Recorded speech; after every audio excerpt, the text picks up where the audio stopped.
Chapter 169. While Chu Xiao and Xiao Zhu were talking outside, He Yan was in the room. She wanted to eavesdrop, but even when she put her ear to the door, all she could hear was the sound of the wind outside. She originally wanted to wait for Xiao Zhu to finish talking and come back to ask what was going on, but after a long time, Xiao Zhu didn't come back. Unknowingly, she fell asleep. When she woke up the next day, Chu Xiao and Ning Xiang were no longer in the Liang province guards. They had left early in the morning with their guards. After Chu Xiao left, Lin Shuanghe was the happiest. He Yan didn't understand this either. Logically speaking, Lin Shuanghe and Chu Xiao had never been on bad terms. However, seeing how happy Lin Shuanghe was, it was probably because he was sincerely happy that Chu Xiao had left. Xiao Zhu didn't speak in a strange tone like she had in the past few days. He Yan let out a sigh of relief. Chu Xiao's early departure was probably a good thing for him and everyone else. The Liang province guards regained their peace and continued their daily training. However, He Yan knew that these peaceful days wouldn't last long. Just as Chu Xiao had said, changes had already occurred. The appearance of the Yuto would shake away. On this day, He Yan was following the Nan Fu soldiers to train their horses and bows. It was already the middle of May. Summer came earlier in the Liang province guards than in other places. The heat enveloped everyone. Because the days were longer, both the Nan Fu soldiers and the Liang province guards had twice as long to train. She climbed down the mountain and dismounted from her horse. Her entire body was dripping wet as if she had just been fished out of the water. She picked up a handkerchief from the side and wiped her sweat. This was the last lap. Tian Lang looked at He Yan and nodded slightly. The new recruits from the Liang province guard were able to keep up with the pace of the southern prefecture soldiers, and even their archery and equestrian skills were considered exceptional among the southern prefecture soldiers. This was truly not bad. The Liang province guard's martial arts practice field had long since dispersed. The people from Hongshan, who were waiting to eat with He Yan, were watching from the side. He Yan tied up the horse and returned the bow and arrow before walking towards them in large strides. Xiao Mai's eyes lit up as she stared at him. He Gu, how did your archery skills improve so much? I saw it clearly just now. You hit the bullseye every time. In just over a year, Xiao Mai had grown a lot taller. Previously, He Yan could still stand on her tiptoes and hook her arm around his shoulders, but now she had to raise her head slightly to look at him. She smiled and said, "You've also become much more powerful. What's the point of complimenting each other?" Wang Ba poured cold water on them. Can you compliment each other? Everyone knew his temperament, so they didn't argue with him. They just walked towards the place where they were eating. When they arrived, they took the steamed buns and vegetable porridge. Everyone found a place to sit down. He Yan lowered his head to take a sip of porridge. Then, he heard Jiang Jiao say, "Do you know about the rundu?" The rundu? Before He Yan could speak, Huang Xiong spoke first. When I was chasing after my enemy, I passed by the rundu. It's a small town. That place is rich in grapes. The grapes are like purple jade, sweet and big. Really? Xiao Mai licked her lips. Is the rundu far away? I've only eaten sour grapes. I've never eaten sweet ones. Huang Xiong thought for a moment. It's about a month's journey from here. He Yan asked, "Brother Jiang, why did you mention the rundu?" Jiang Jiao sighed. Today, I went to look for Shinjiao. I wanted Shinjiao to help me send a letter back to the capital. I wanted to ask for a new spear. When I went in, I happened to hear Shinjiao and Coach Ma talking. Everyone looked at Jiang Jiao and waited for him to finish. It turns out that during the battle in Huayuan, the Yudo split into two groups. One group attacked Huayuan, while the other attacked the rundu, which is not far from Huayuan. Huayuan is bigger and has more people than the rundu. General Fei Hong is also guarding it. Although they suffered heavy losses, they still managed to defend it. However, the situation in the rundu isn't good. It's a small town, and there aren't many soldiers and horses in the town.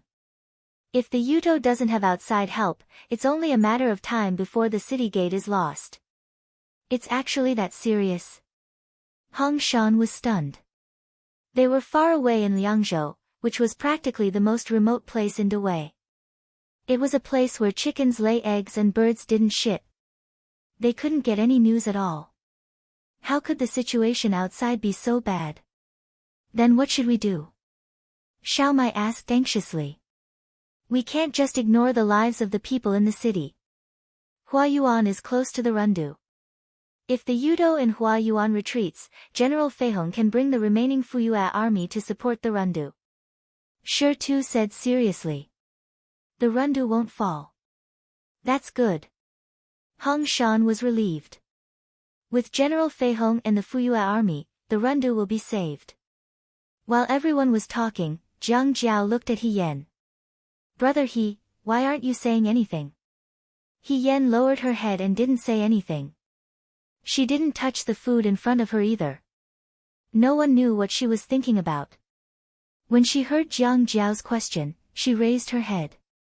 Her eyes were shockingly bright, as if there was a fire burning in them. Everyone was shocked. Are you okay? Wang Ba waved at her suspiciously. He Yan took a deep breath.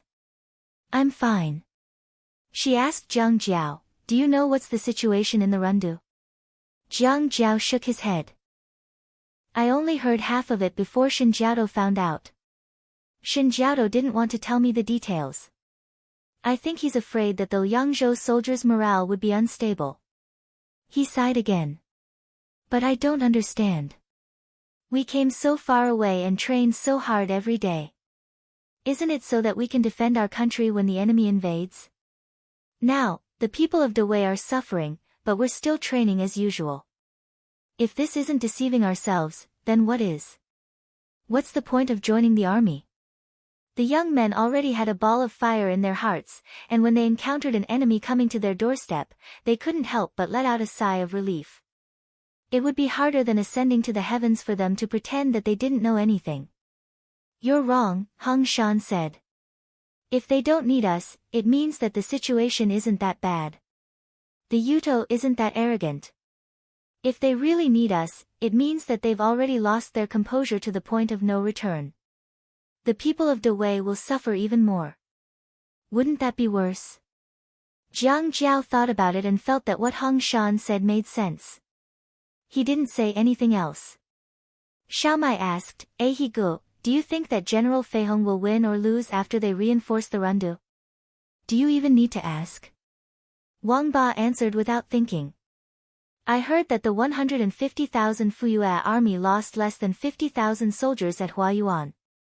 They still have 100,000 soldiers left. The Rundu is just a small city. There shouldn't be many Yuto entering the Rundu. With the soldiers and horses in the city, even a fool can win. General Feihong can even defend Huayuan.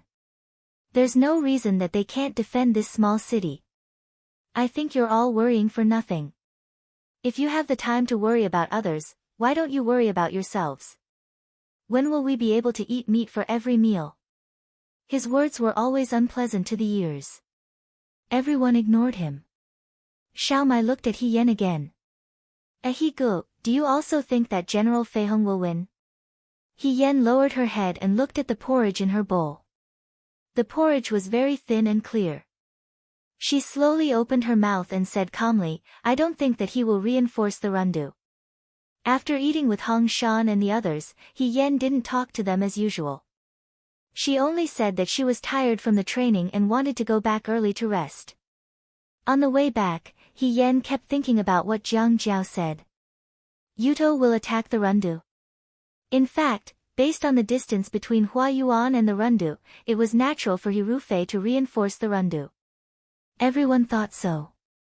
Because of this, when He Yan said that He Rufei wouldn't reinforce the Rundu, even Xiao Mai, who was usually the most vague, didn't believe it. Why? General Feihong has already won the battle. Huayuan can't be saved.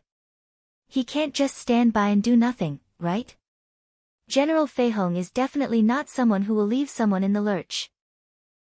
He Yen didn't know whether to be happy or sad when she heard this. She was happy that her hard work over the past few years was seen by everyone. She was also very competent as General Fei Hong. She was sad that He Rufei was the impression that others had of her. She was completely unguarded against He Rufei, giving him countless opportunities to take advantage of her. He Rufei obviously wouldn't reinforce the Rundu.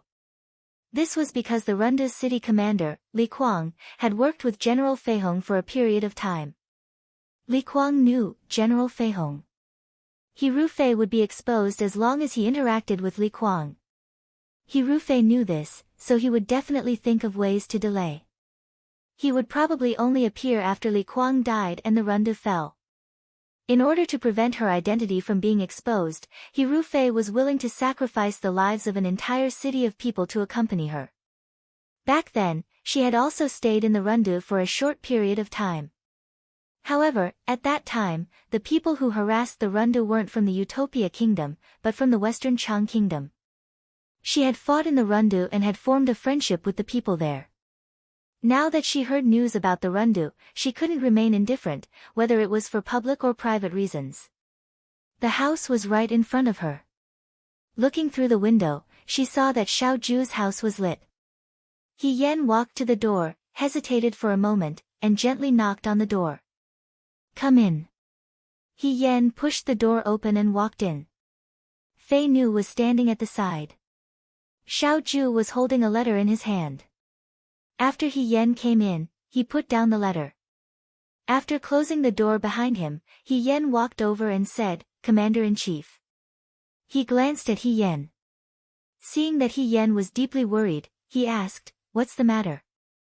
"Commander-in-Chief, you already know about the Rundu?" Xiao Ju raised her eyebrows. "You're also very well informed. I found out when I heard Chief Instructor Shen talking to someone." He Yen took a step forward. "Commander-in-Chief, will the Rundu be conquered by the Yudo?" Xiao Ju's mouth twitched. "No, He Rufei is in Huayuan. Huayuan is only 3 to 4 days away from the Rundu." He seemed to be very relieved. He Yen gritted his teeth. "Then, what if General Fei Hong is not willing to support the Rundu? What if something happens on the way there?" As soon as she said this, Xiao Ju looked at her. His expression was calm, but his gaze was sharp, as if he wanted to see through her. He only said, "Do you think so?" He Yen knew that he was suspicious. However, the lives of tens of thousands of people in the Rundu could not be sacrificed in vain. She said perfunctorily, "I've never met General Fei Hong. Although everyone says that he's powerful, I can't be sure that it's just empty words. He led 150,000 Fuyue army troops to fight the Yudo a few days ago. He actually lost tens of thousands of his troops, and it was so difficult for him to even win. He's not as powerful as you and I in Jiang City. Maybe he's actually very weak, he's just a coward." When he heard about the Rundu, he retreated at the last minute and refused to support them. "He's just like a coward." The person who was scolding was He Rufei. He Yen felt no guilt at all. Fei Nu's face twitched when he heard this. He couldn't help but say, "No, during the Western Chang Rebellion, General Fei Hong also went everywhere to support them. He was also stationed in the Rundu before, and he's an old acquaintance of the city's chief soldier. As long as the Rundu asks him for help, General Fei Hong will definitely not leave them in the lurch." He Yen thought that it was precisely because Li Kuang was an old acquaintance of hers that the Rundu was facing a disaster. However, she couldn't say this to anyone else. He Yen was anxious and angry. She didn't expect that her good reputation had spread so far and wide. Even if she wanted to smear it now, no one would believe her.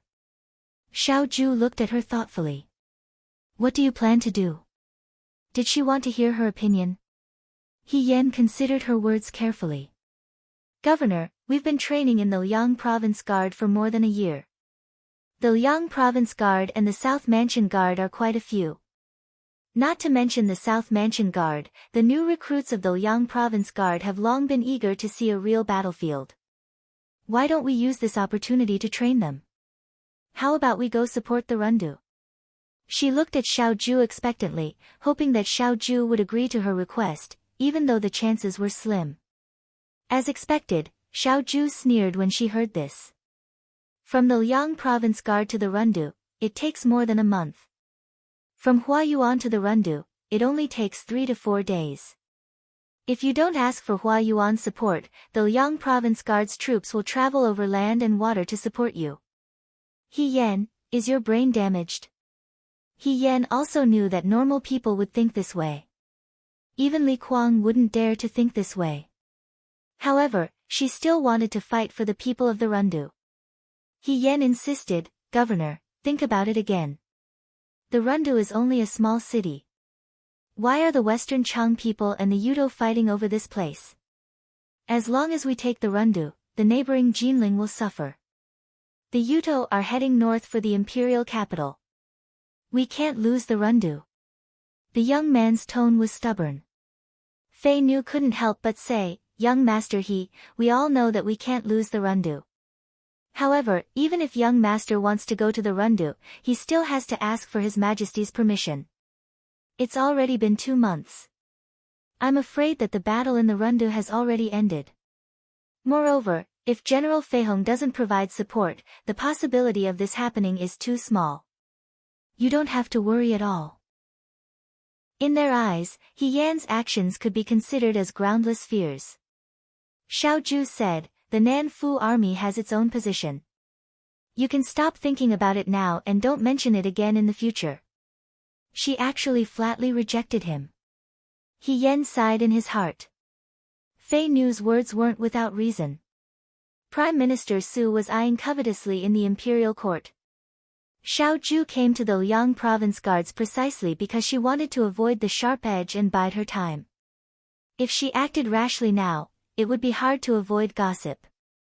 This matter couldn't involve Xiaoju, but what about the people of the Rundu? She replied somewhat dejectedly, I understand. She said goodbye to Xiaoju and returned to her room. After He Yan left, Xiaoju looked at the flickering candlelight in the oil lamp and said, He Yan doesn't seem right. Fei Nu asked, Young master, do you suspect her? Xiaoju shook her head and said after a while, Go and check if there have been any changes in the Rundu recently. After returning from Xiaoju's room, He Yan washed up with a heavy heart and lay on the bed. The lamp had been blown out. The moonlight shone in from the window and fell on the floor in front of the window. It was as if a layer of frost had been sprinkled on the floor, making the summer night seem even colder. The last time she went back to the Rundu was a few years ago. At that time, she wasn't General Feihong yet. She was already a deputy general and fought with the Fuyue army against the Xichang people in the Rundu. The Rundu was a small city. The Xichang people killed people outside the Rundu and hung their heads on the flagpoles outside the city to show off. At that time, the Fuyue army soldiers who went with her were filled with hatred. Even though they didn't have the advantage in numbers, they still defeated the Xichang people after a fierce battle. The wound on her shoulder had been inflicted at that time. During the battle, she couldn't pull out the arrow. After the battle, she pulled out the arrow herself and almost fainted. The next day, Li Kuang's concubine came over with a basket of sparkling grapes. She looked at He Yan with a smile and said, There isn't anything good in the Rundu. These are the best grapes. Deputy General He, take your time and eat them. Behind her, there were many citizens of the Rundu. One of them was holding a chicken, while the other was holding 2 eggs. They all came to express their gratitude to her. Not long after that battle, He Yan was promoted. He Yan had deep feelings for every place where she fought a bloody battle. She knew very well that He Rufei wouldn't go to help the Rundu. Li Kuang was just waiting for death by guarding the city. Without reinforcements, the citizens in the city would eventually die under the Yudo's blade. She couldn't let this happen. If the southern prefecture soldiers and the Liangzhou guards couldn't move, even if she was alone, she would still go to the Rundu. The Rundu's soldiers might have a chance to survive if they fought with their backs to the wall. But how could she go to the Rundu? If she ran away now, if she was caught in the future, she would be disobeying a military order and would be beheaded. He Rufei's true colors hadn't been exposed yet, If she died now, she would lose everything in the future. If her death could be exchanged for the lives of tens of thousands of citizens, it would be worth it. But she was in the southern prefecture soldiers. If someone used this to threaten Xiaoju and thought that it was Xiaoju's order, what would she do if Xiaoju was implicated? But she couldn't just watch the tens of thousands of people in Runda wait to die. This was a dilemma. He Yan was thinking when her fingers touched something cold under her pillow. She subconsciously looked at it under the moonlight and found that it was an exquisite seal. There was a small Wuan engraved on it.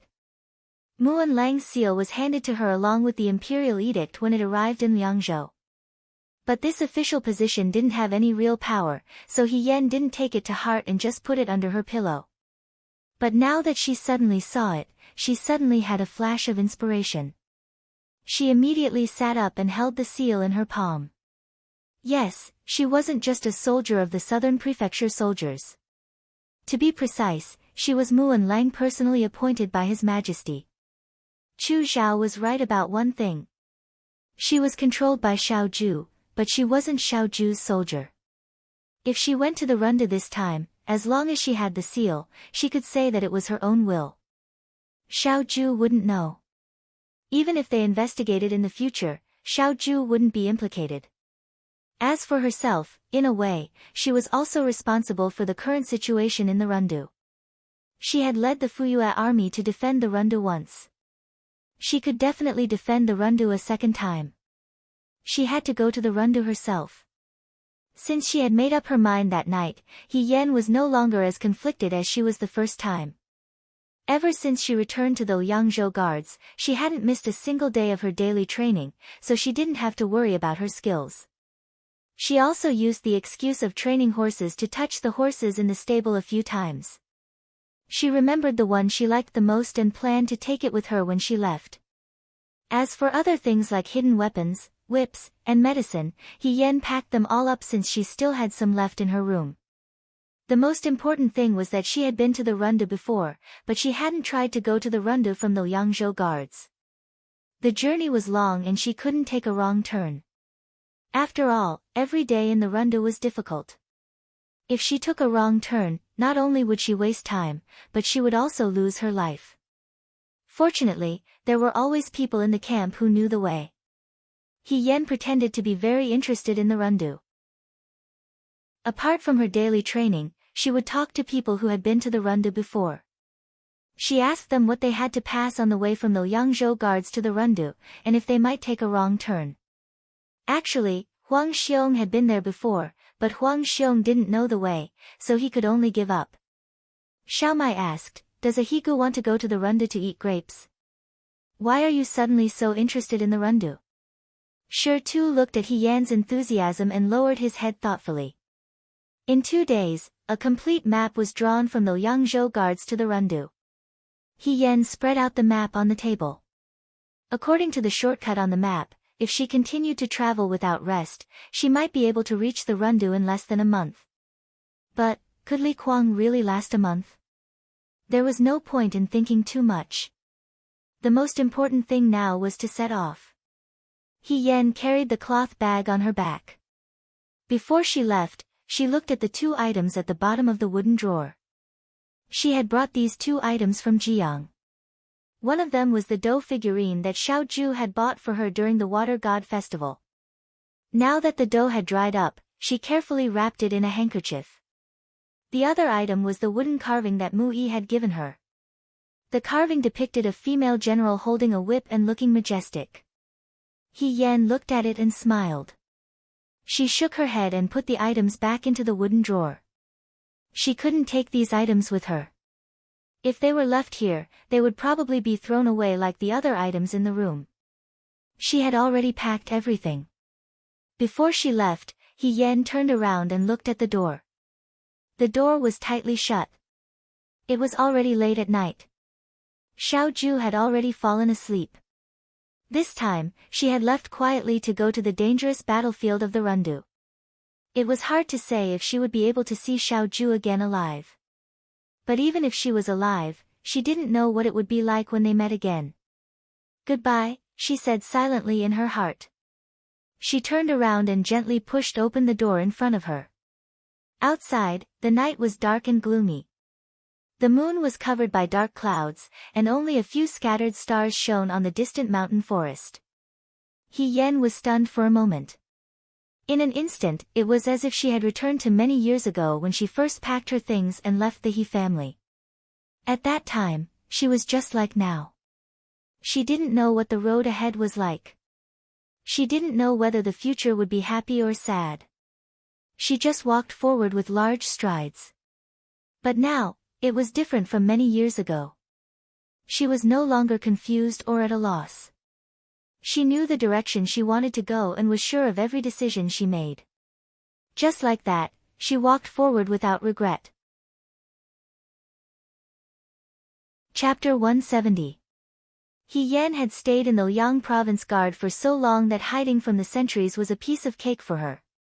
She avoided every possible spot where the sentries could see her. She slipped into the stable outside the training grounds. The horses were slightly restless, but He Yen calmed them down. The date red horse that he had taken a liking to was especially quiet. He Yen stroked its neck and led it out of the stable.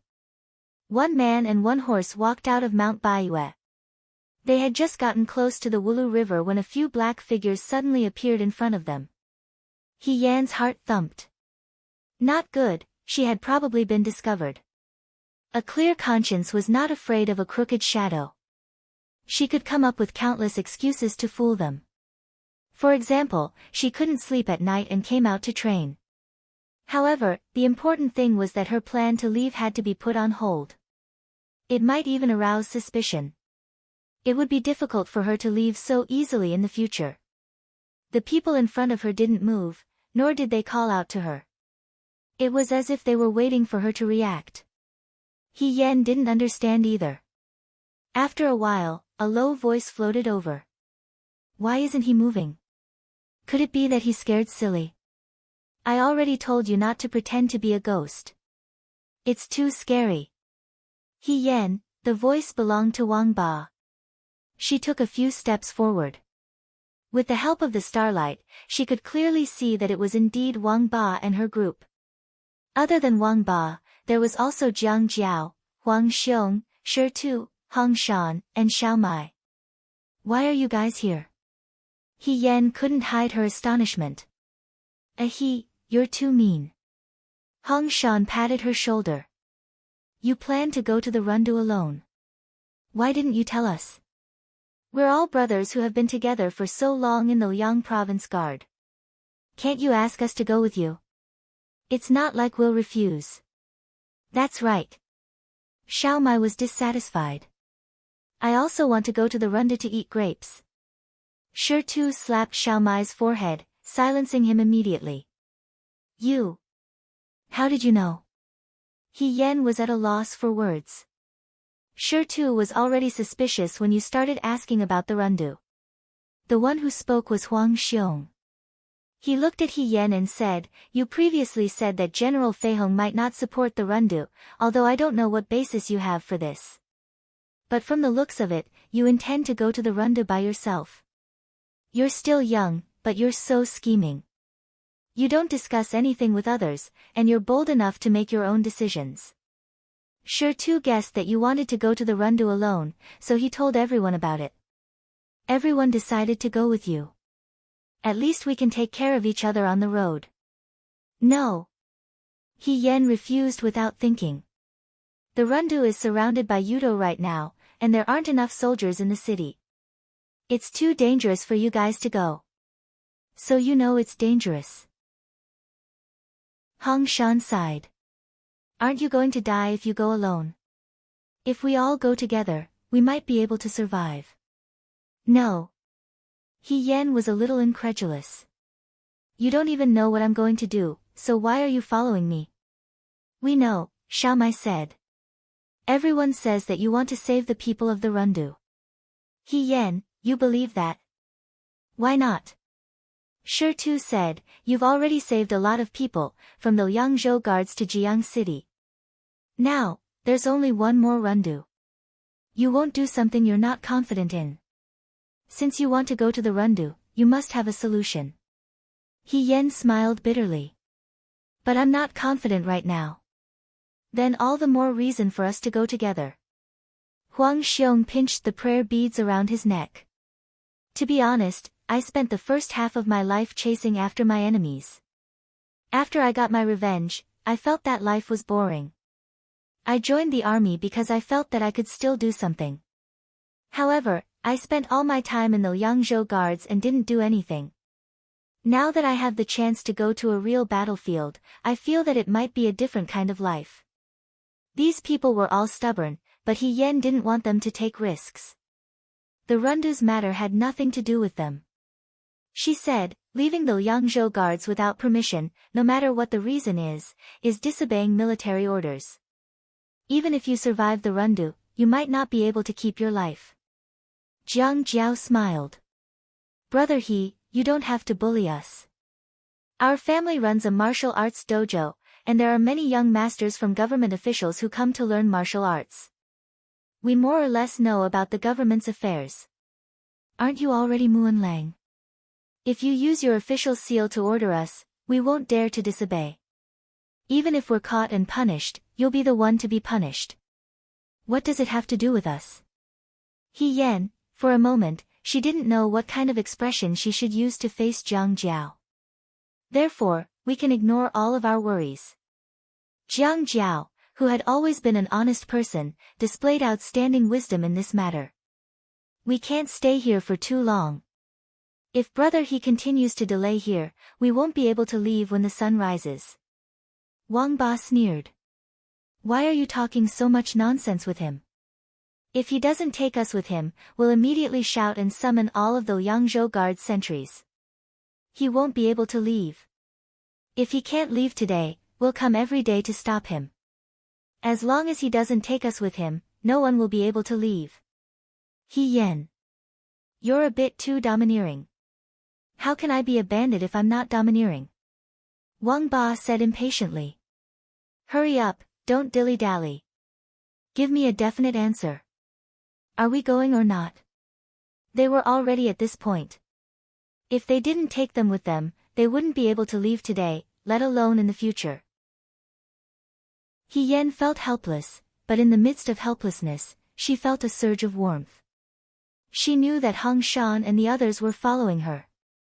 The so-called eating grapes and going to the battlefield was just an excuse. They just felt that she was going to die if she went to Rundu alone. They didn't want to see her go into danger alone. In this world, there were bad people who did everything they could, but there were also good people who didn't ask for anything in return. I'll take them. He Yen squeezed out these two words from between his teeth. But did you bring any bags? We did. Xiaomai showed He Yen the things behind her. We saved up a lot of dry rations and snacks along the way. However, Uncle Huang said that we didn't need to bring too much. If we finish eating, my brother and I can hunt wild game and roast them. He Yen didn't know what to say. She was still thinking about stuttering at a time like this. On the other hand, Jiang Jiao patted the bags on his body. Don't worry. I brought all the ointment and weapons. I also brought some money. If we really don't have enough, we can buy some from the market when we pass by. Anyway, you don't have to worry about these things. Wang Ba snorted. Go and get a horse for each of us first. I saw that you didn't move at all when you were leading the horse. Pick a good one for us too. Don't tire yourself to death. He probably already had his eyes on the horse behind He Yen. He Yen shook his head and said, all right. You guys follow me to the outside of the stable and wait for me outside. 6 horses were led out and obediently stood in front of everyone. We're going to go around the sentry tower. We'll take a path that will avoid their patrols in sight. You guys follow me. Don't ride a horse right now. Only get on a horse when you're far enough away from the guard station. He Yen instructed in a low voice. Everyone saw how serious she was and felt both nervous and excited. It was probably their first time doing something like this. They actually felt a taboo thrill. He Yen was also a bit nervous. If she was alone, she wouldn't think so much. However, with so many people following behind her, she had to be extra cautious. After all, if something went wrong, everyone would suffer. Fortunately, she was already very familiar with this path. Other than Xiao Mai and Hong Shan, the others had all stayed in the vanguard before. They were already well trained in stealth and surprise attacks. The group safely passed through where the sentry towers could be seen. They were about to leave the Liang province guard. Just then, a weak lantern lit up. This lantern was originally at the corner of the outermost woodshed. He Yan and the others didn't see it until they turned the corner. The moment He Yan saw the light, she knew that it was bad. She thought that it was too late now. The people behind her saw her suddenly stop in place. Hong Shan asked, "He, why aren't you moving?" The lantern walked out from the corner. The weak light illuminated the person's eyes. Her dress was snow white and her face was elegant. It was Shen Muxue. Dr. Shen. This time, He Yan was really surprised.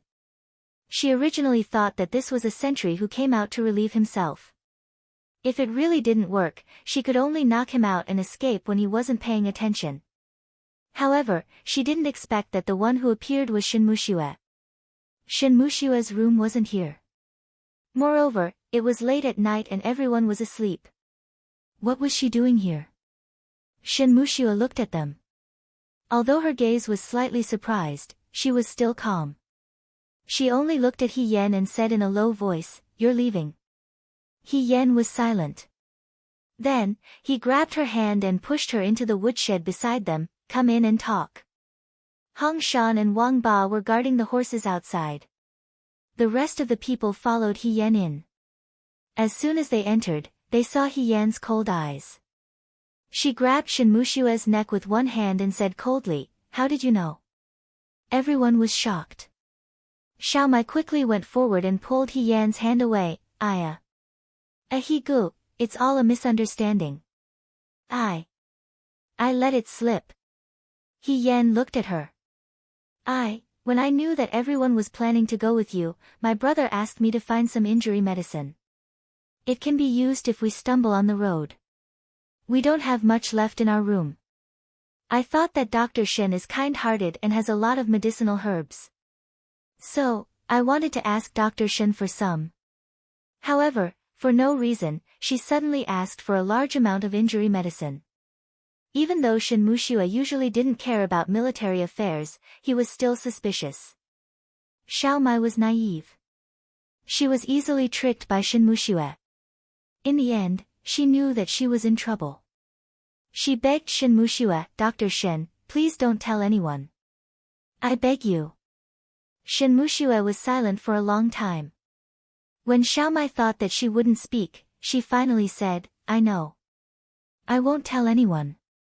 Xiao Mai and Shi too grew up in the mountains. Their personalities were simple and frank. If Shen Muxue said that she wouldn't tell anyone, then she believed that Shen Muxue wouldn't tell anyone. At this moment, seeing that the situation was critical, she persuaded He Yan while asking Shen Muxue, "Dr. Shen, didn't you say that you wouldn't tell anyone?" He Yan loosened his grip slightly and stared at Shen Muxue. Shen Muxue looked back at her coldly.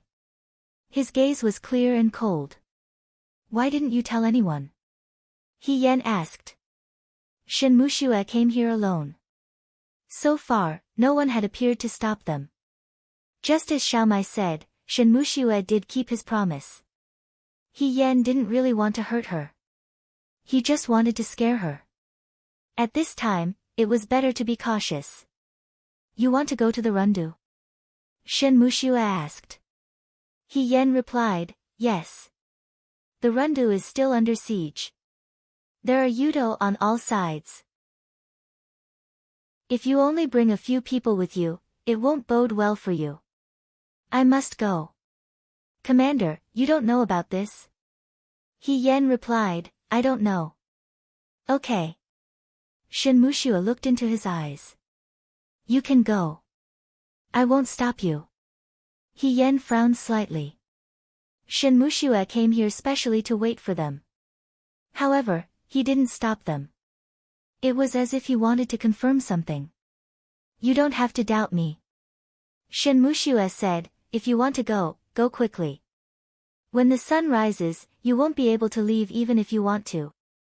She must have her own plan. However, He Yen couldn't guess what it was for. He just looked at her suspiciously. On the other hand, Huang Xiong looked at the scene in front of him thoughtfully. The young man was handsome and brave. The young girl was cold and beautiful.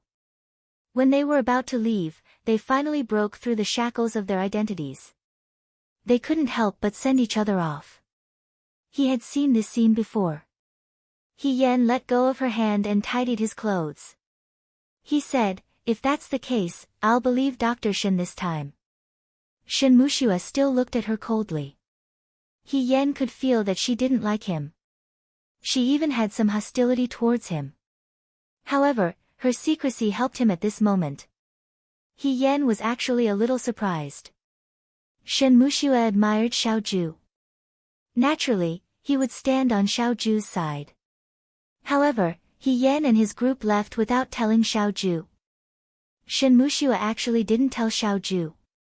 No matter how many doubts he had, it wasn't a good time to be in a daze.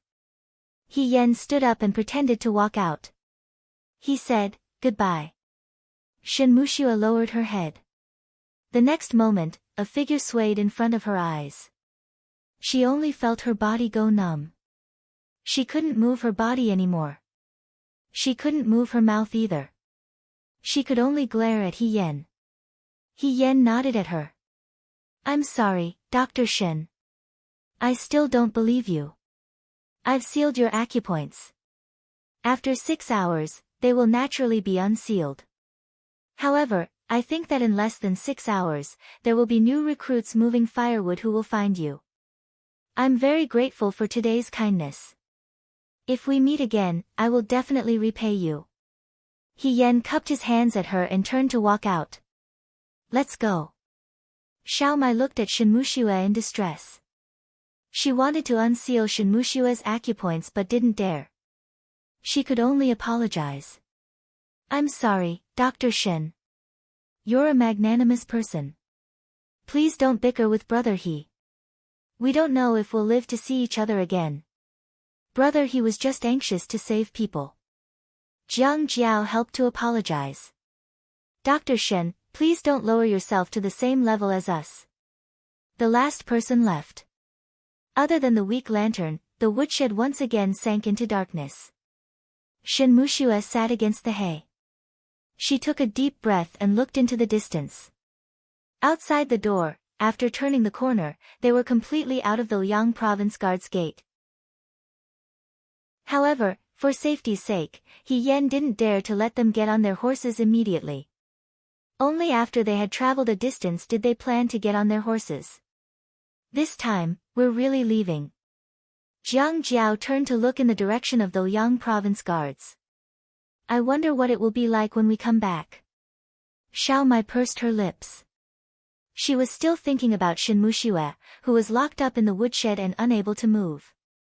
We're leaving, but Dr. Shen is still in the woodshed. Isn't she the young miss of a large family? She definitely hasn't suffered like this before. Ahigu, he complained. She's a girl.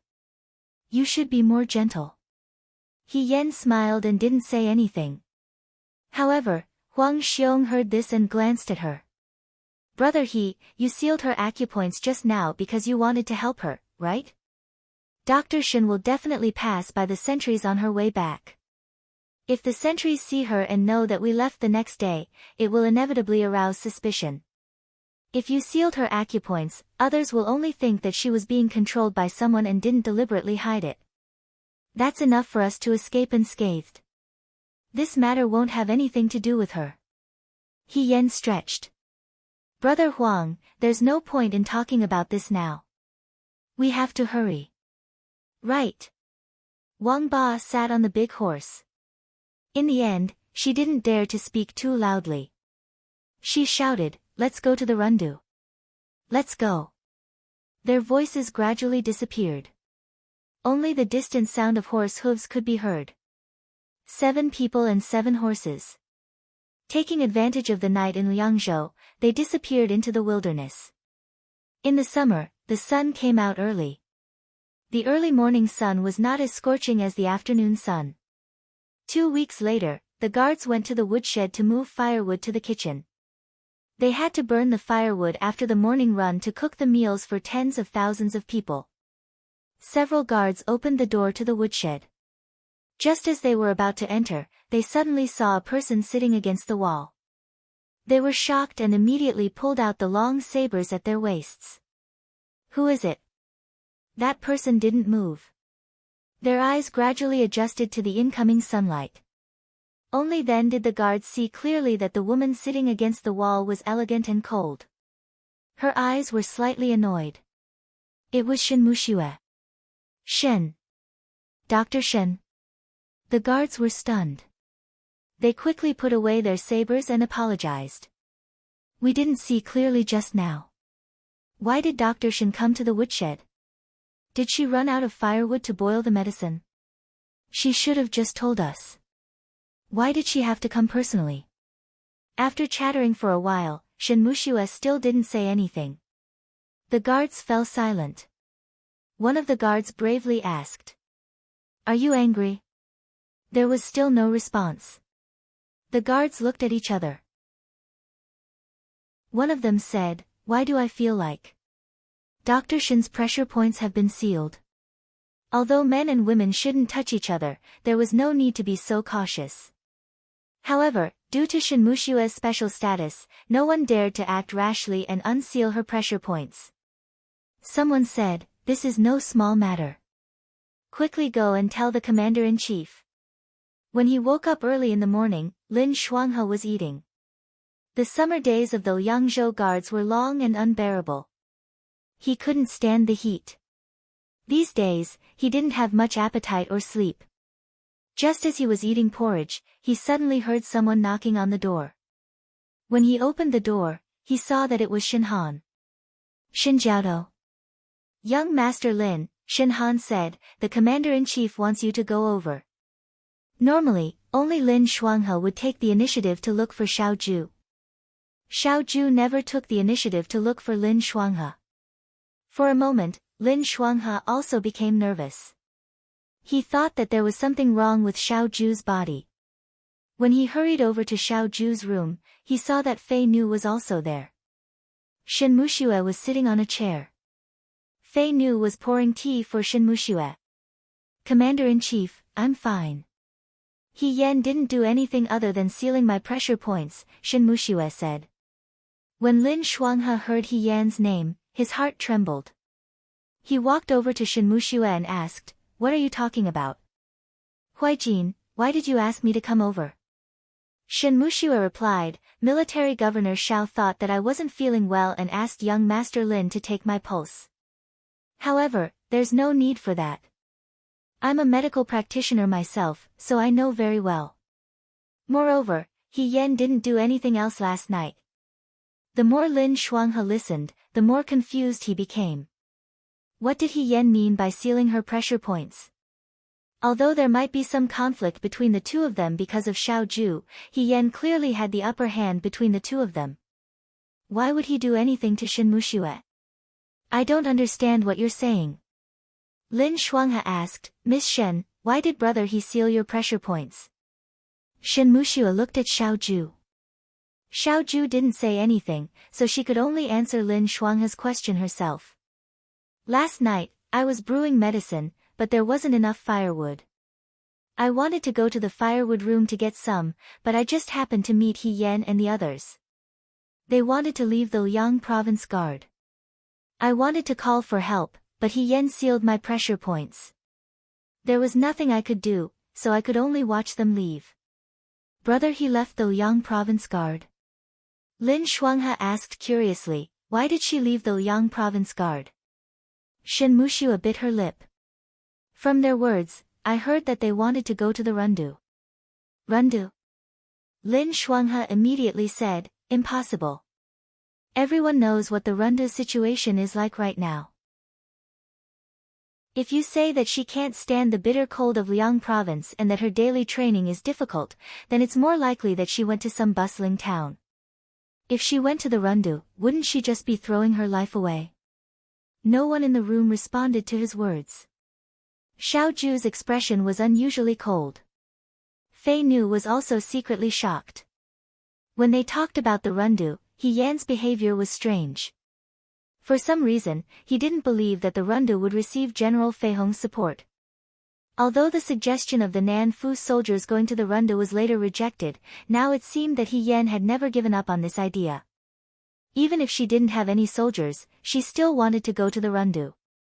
Seeing that everyone was silent, Lin Shuanghe also realized that this matter couldn't be faked. His mind was a mess. He couldn't believe that this matter had happened, and he couldn't figure out why He Yan would make such a decision. Finally, after a long time, he asked, "Miss Shen, didn't you say that brother he didn't leave alone? Who else went with him?" Shen Han answered for her. There was also Jiang Jiao, Wang Ba, Shi Tu, Hong Shan, Xiao Mai, and Huang Xiong. Other than Xiao Mai and Hong Shan, the other four were all outstanding people in the vanguard. Shen Han was also gritting his teeth. He Yan really knew how to pick. He picked the best people in one go. At this time, the door opened. Liang Ping walked in from next door. He shook his head at Xiao Ju and said, "Commander-in-Chief, we've searched the room. We didn't find the official uniform or official seal. The official uniform and official seal weren't there." In other words, He Yan had decided to leave as Muan Lang. This was really a lot of scheming. Even if he was caught in the future, he could take advantage of the loopholes in the military law. It could be said that he had thought it through very carefully. But why? Lin Shuanghe still didn't understand. Did he travel thousands of miles to die? But the people here weren't He Yan. No one could answer him why. Someone knocked on the door. Qi Wu walked in. Seeing so many people in the room, he was also stunned. Then he looked at Xiao Ju. Xiao Ju said, "Speak." "Young master, Wanning sent a letter." The fourth young master Chu, who left before, had to pass through the Rundu on his way back to Shua capital. Shen Han and Lin Shuanghe were both shocked. What did this mean? He Yan had chased after Chu Zhao. The room was so quiet that you could hear a pin drop. The air was so heavy that it was suffocating. After a while, the young man sitting in the room pulled up the corners of his mouth. In his beautiful eyes, there was a dark shadow. Really good. Chapter 171. Rundu was a small city. To the north was the bustling Jinling, while to the south was the abundant Huayuan. Sandwiched between the two cities was Rundu. Other than the fact that it was rich in grapes, many people had never even heard of it in their entire lives. For 20 days, they traveled without rest. When they were tired, they would curl up and sleep for a few hours in the caves under the trees along the way. When they were hungry, they would use the bows and arrows they brought along to shoot wild hares and eat bird eggs. On the evening of the 20th day, the 7 of them finally arrived at Runda city. What should we do now? They stopped their horses and dismounted. Then, they pulled their horses to the side of the river to drink water and sit down to eat. He Yan looked ahead into the distance. It was a field. When she reached this place, she was familiar with the road. He Yan did not say anything. She looked for the tallest tree and climbed up. After a while, she came down from the tree. Hong Shan handed her a few roasted bird eggs that were buried in ashes. "How is it? Where do we go in?" The bird eggs were boiling hot. He Yan fiddled with them a few times in her hands before she peeled off the shell. The steaming hot food entered her stomach, and the tiredness from the past few days seemed to lessen. She said, "We can't go in directly from the front. The Yudo set up camp outside the city gate. Even if we can avoid the Yudo, the soldiers guarding the Runda city gate won't dare to open the city gate." "Then what should we do?" Jiang Jiao looked at her. "Brother He, do you have any ideas?" He Yan thought for a while. I've asked my brothers from the Liang province guards before. I know that there's a small path outside the city gate. We need to go over a mountain and then take the water route. Horses can't go up, so we can only abandon them and walk. We can take the shortcut in the middle and enter Runda city. Really? Xiao Mai asked.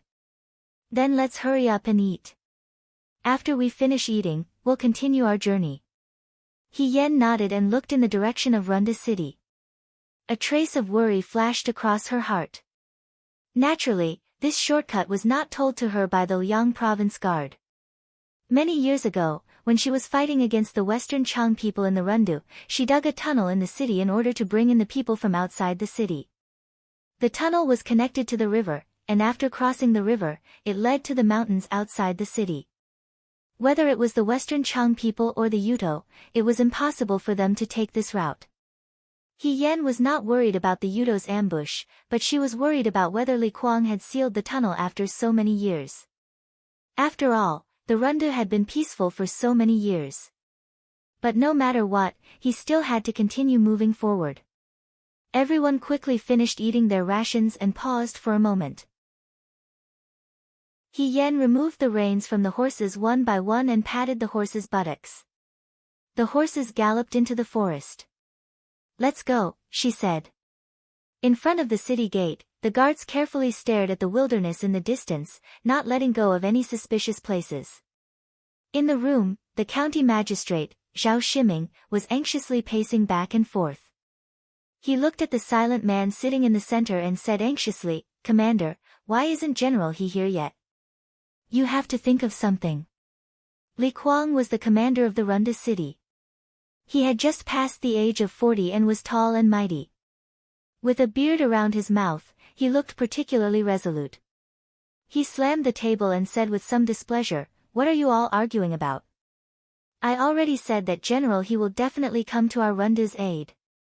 Zhao Shiming was shocked by him. He was dissatisfied, but he did not dare to say anything. Whether or not the Runda city could be defended now depended on this commander.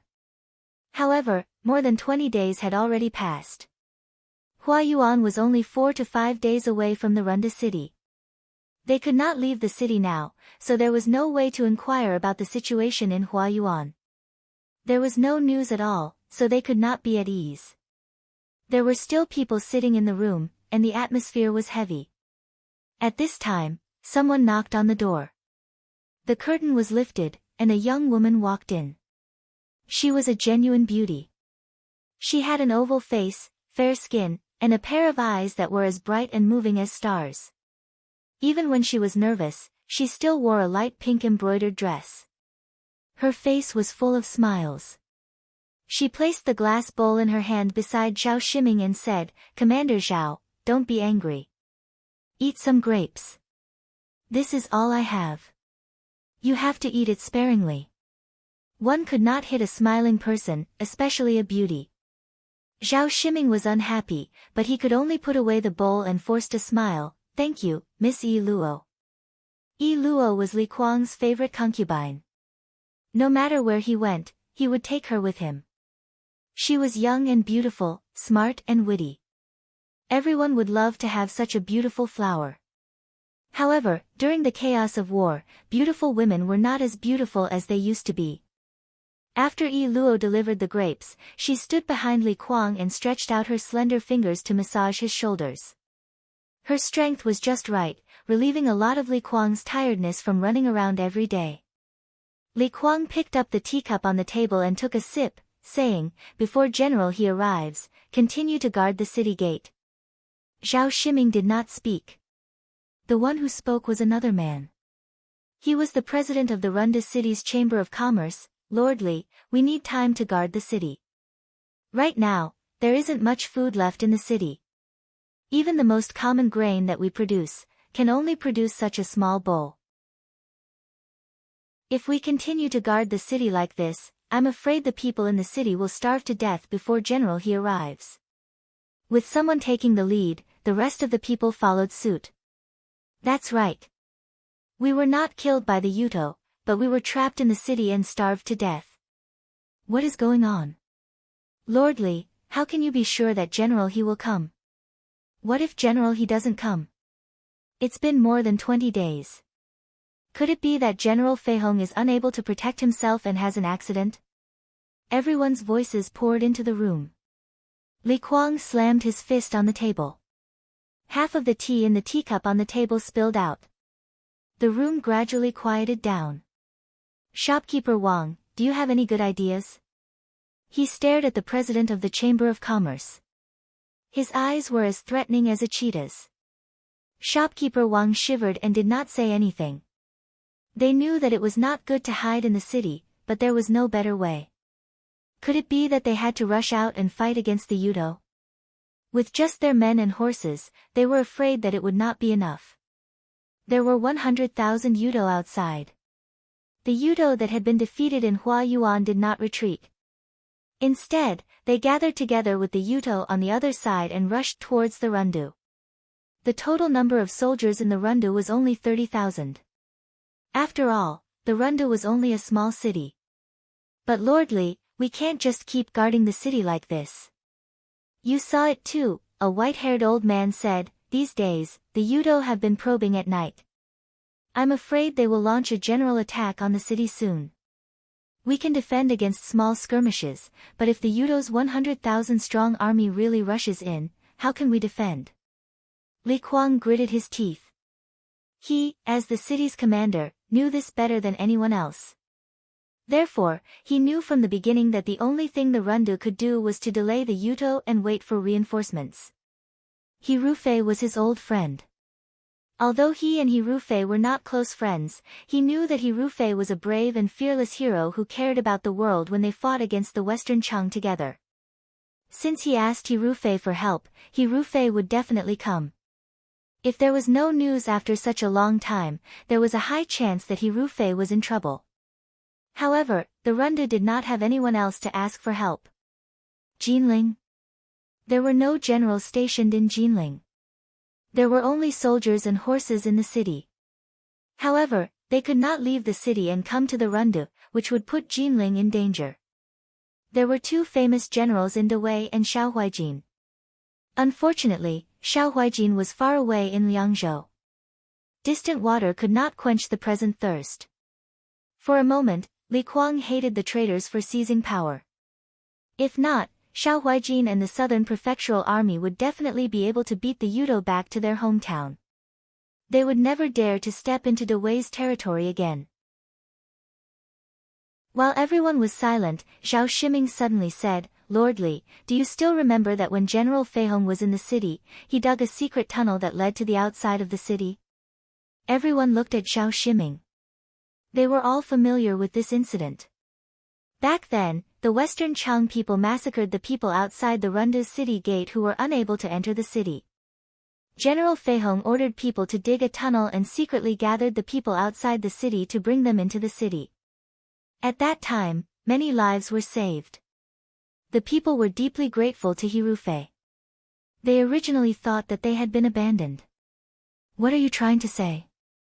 Li Kuang asked. Zhao Shiming sighed and stood up. He bowed to Li Kuang and said, We have reached the end of the road. This Xiao is already old, and I am also the county magistrate of the Rundu. Naturally, I will not leave and live or die with the people of the city. However, this Xiao's grandson is only 3 years old. Lord Li, please allow this Xiao to let my servants take my grandson and leave through the tunnel. Everyone was shocked. Immediately after, someone followed Zhao Shiming's words and said, Lord Li, please allow the mother to take her wife and child and leave. Lord Li, please, the people here were already prepared to die. Their only concern was the safety of their families. They all begged Li Kuang to give their wives and children a chance to live.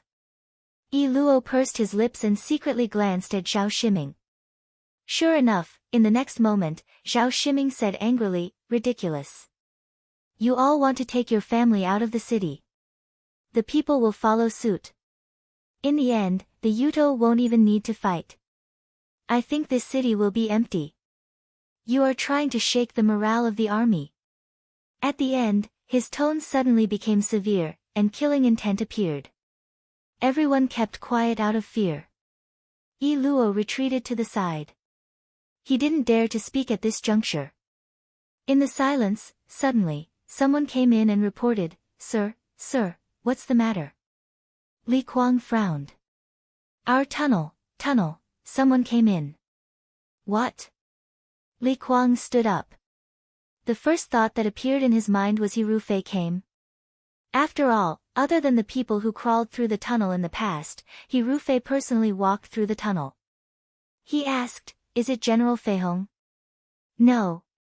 The guard said, It said, Muan Lang, He Yen. Before he finished speaking, the door curtain opened again. A young man in red walked in. This was a face that Li Kuang didn't recognize. This young man wasn't very old. At most, he was 16 or 17 years old. He was very handsome and bright. The most attractive thing about him was his eyes. They sparkled like bright gems. He smiled. Seeing the room full of people, he didn't panic at all. He calmly cupped his hands to Li Kuang. Greetings, Lord Li. Li Kuang frowned and shouted, Who are you? He Yen pointed to his clothes and shook out a seal from his sleeve. He threw it to Li Kuang. This one is He Yen. The seal was real and couldn't be faked.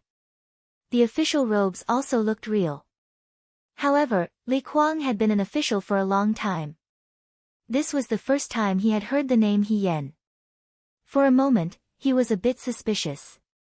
Yi Luo, who was next to him, let out an ah and said softly, Muan Lang.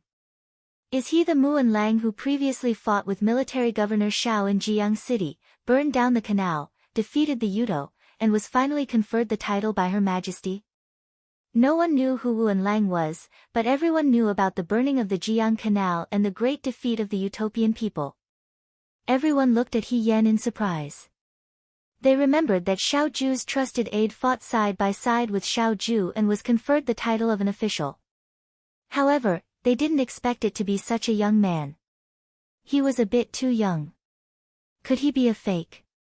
The more everyone was suspicious, the more relieved Li Kuang was. If it was really a conspiracy by the Yudo, they wouldn't have sent a child to arouse suspicion. However, he asked, How did you know about the tunnel in Jiang City? I didn't know, He Yen said, the governor told me. Xiao Huijin. Li Kuang thought to himself, with Xiao Huijin's ability, it shouldn't be difficult for him to find out about this tunnel. However, his heart was filled with anticipation. Did military governor Xiao ask you to come? Is military governor Xiao planning to support the Rundu? How many soldiers and horses did you bring this time? Soldiers and horses can't enter the tunnel. Are your people guarding outside the city? He Yen stared at Li Kuang. This person had been working hard to defend the city for days. His eyes were bloodshot and he looked very haggard. However, after not seeing him for a few years, he also looked a lot older. Facing such an expectant gaze, He Yen slowly shook his head. I came here on my own. I didn't bring any soldiers or horses. There are also no southern prefecture soldiers guarding outside the city. The joy of everyone in the room was instantly diluted by He Yen's words. Li Kuang asked, Are you joking? He Yen took back his official seal and put it away. I am Muan Lang, appointed by Her Majesty. If there is an emergency, I don't have to listen to the governor's command. Li Kuang looked at him and felt that this young man was simply inexplicable. At first, he thought that He Yen came under Xiao Ju's command.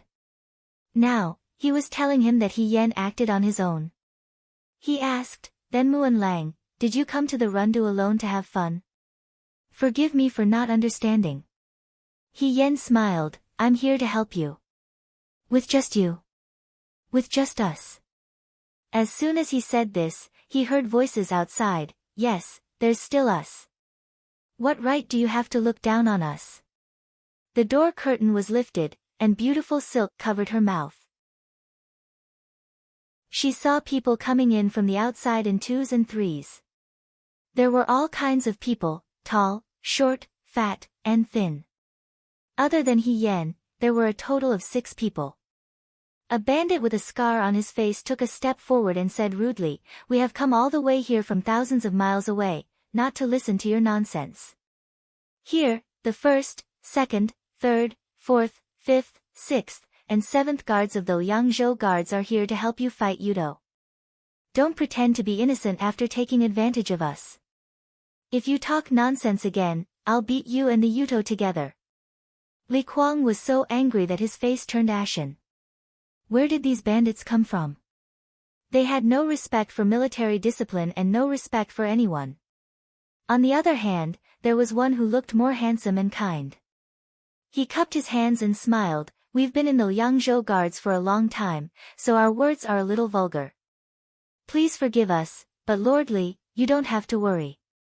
The 7 of us won't be a burden to the Rundu. In fact, we've fought Yudo twice in the past.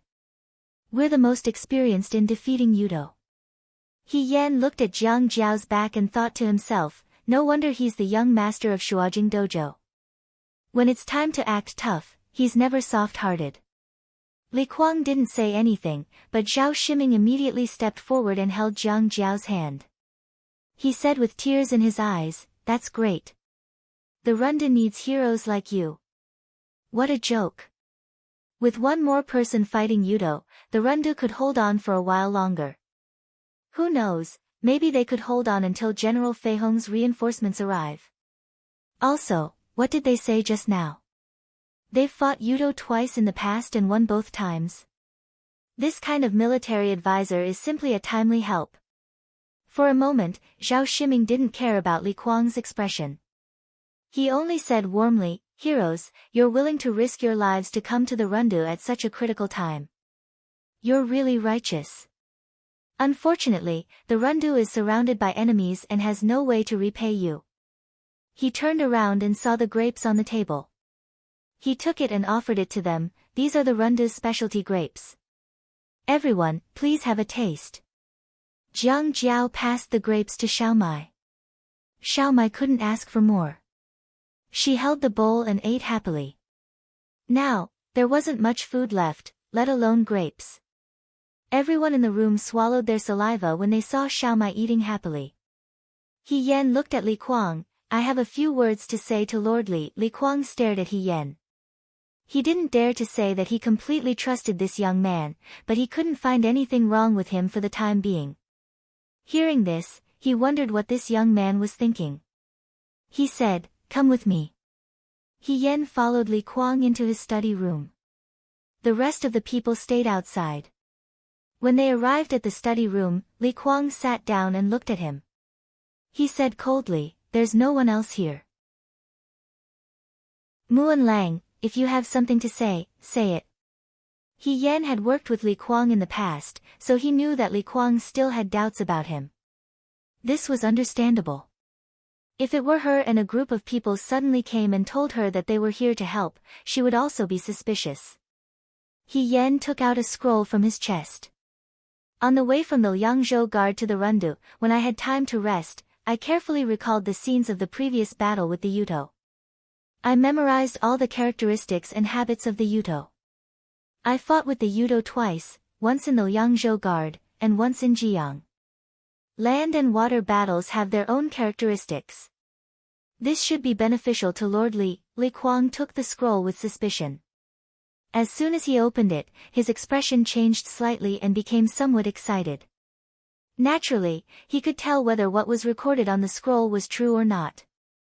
At least some of the things written were similar to the experiences he gained from fighting with the Yudo. He had also written before, but it wasn't as clear and detailed as what was written on the scroll.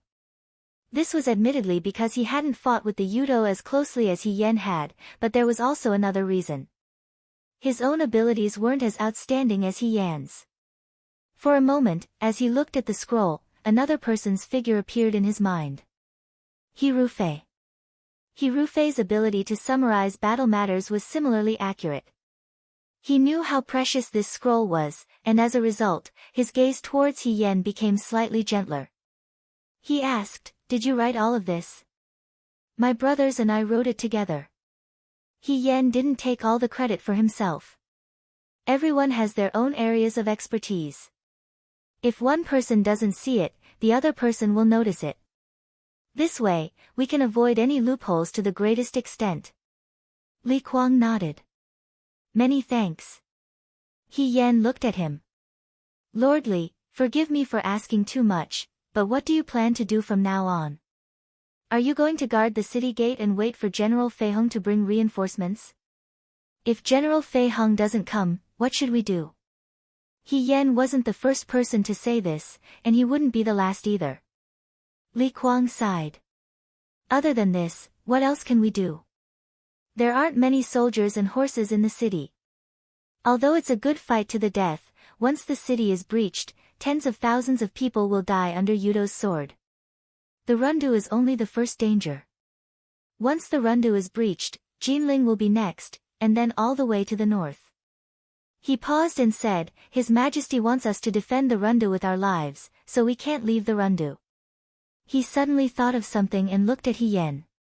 Brother He, did you come from outside the city? Actually, there is another way. He Yen had already guessed what he wanted to say. He smiled and said, Lord Li, you don't want me to go to Hua Yuan and ask General Fei Hong for help, right? We have already sent 3 groups of people, but there is no news from them. Since brother He was able to escape unscathed from the Battle of Jiang with military governor Xiao, I think you must have extraordinary skills. If you can go out of the city and find General Fei Hong, maybe the Rundu can still be saved. Could it be that Lord Li thinks that the people we sent out were stopped by someone on the way to find General Fei Hong and met with an accident? Li Kuang was stunned. What do you mean? What I mean is that the possibility of the 3 groups of people being wiped out before reaching Hua Yuan is very small. There is no news from them until now, so I'm afraid that General Fei Hong is also in trouble.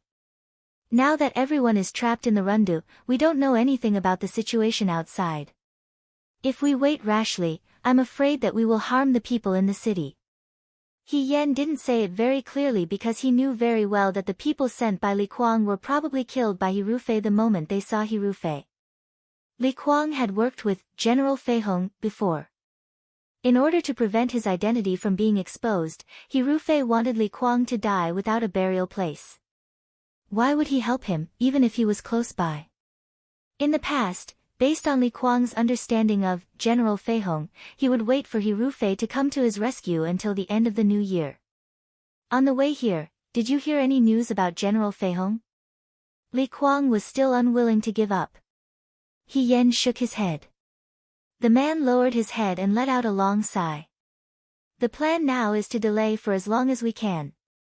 He Yen asked, Did Lord Li only write to General Fei Hong to ask for help? There are other people, but they are too far away from the Rundu. I'm afraid they can't hold on for that long. He Yen thought for a moment. Actually, Lord Li, have you ever thought that it's better to attack than to defend? Instead of waiting for death, why don't you take the initiative to attack? Li Kuang, wishful thinking. The young man looked at him with a firm gaze. It's not wishful thinking. It's just waiting for an opportunity to attack. Chapter 172. There weren't many people on the streets. The Yuto were waiting outside the city, and the commoners couldn't sleep at night.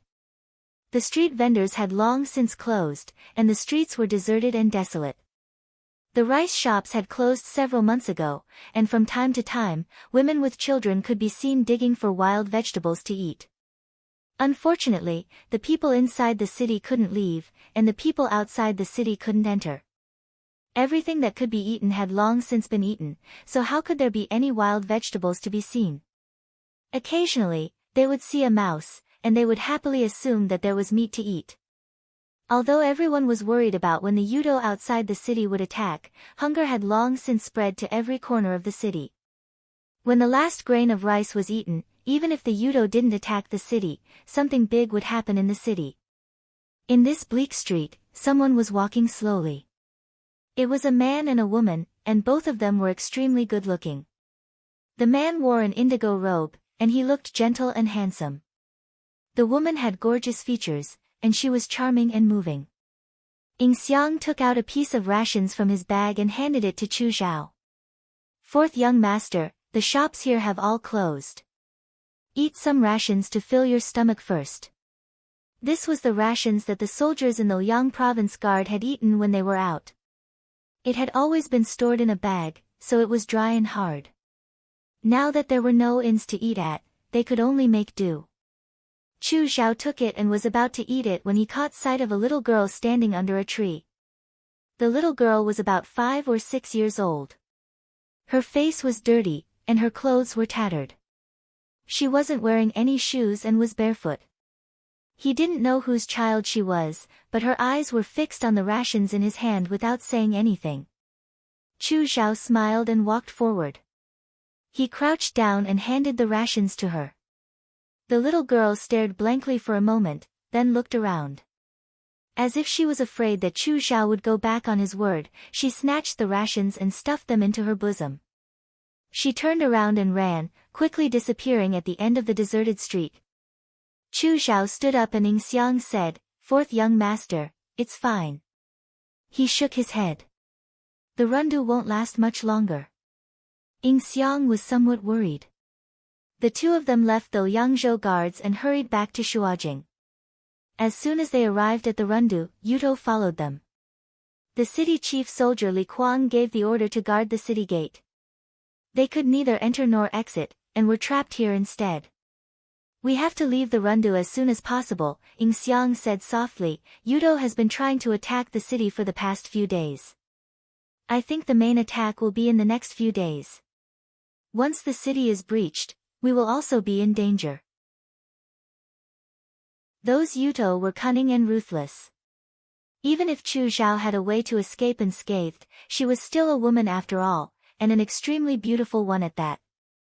Beautiful women in troubled times always met with tragic ends. Ing Xiang could not help but shudder. Chu Xiao seemed to have read her mind and said, "We'll leave tomorrow." Ing Xiang relaxed and said gratefully, "Thank you, fourth young master. Before that, we have to look for the city chief soldier Li Kuang." Chu Xiao smiled. "Without his help, we won't be able to leave the city." Ing Xiang nodded. Even though the city gate was sealed, she did not doubt that they would not be able to escape unscathed. Every city had a secret passageway. The family members and important people of high-ranking officials would be sent out at critical times, so that they could survive. Li Kuang could not disregard Prime Minister Su's reputation. Sneak attack. Impossible, that's too risky. That's right, it's easy to say, but it's clearly suicide. Even though we rundu people are not afraid of death, we can't just become targets for others. In the room, everyone who heard He Yan's words spoke out. Li Kuang looked at He Yan. This young man spoke with confidence, but he did not know what he was planning. The various deputy soldiers of the city gate army, as well as He Yan's other brothers, were all in the room. He Yan waited for everyone to calm down a little before he said, "I know that you don't trust me now. However, I have already asked Lord Li. In the past 10 days, there were a total of 5 nights where the Yuto attacked the city gate at night. Even though they gave up in the end, they seemed to be probing.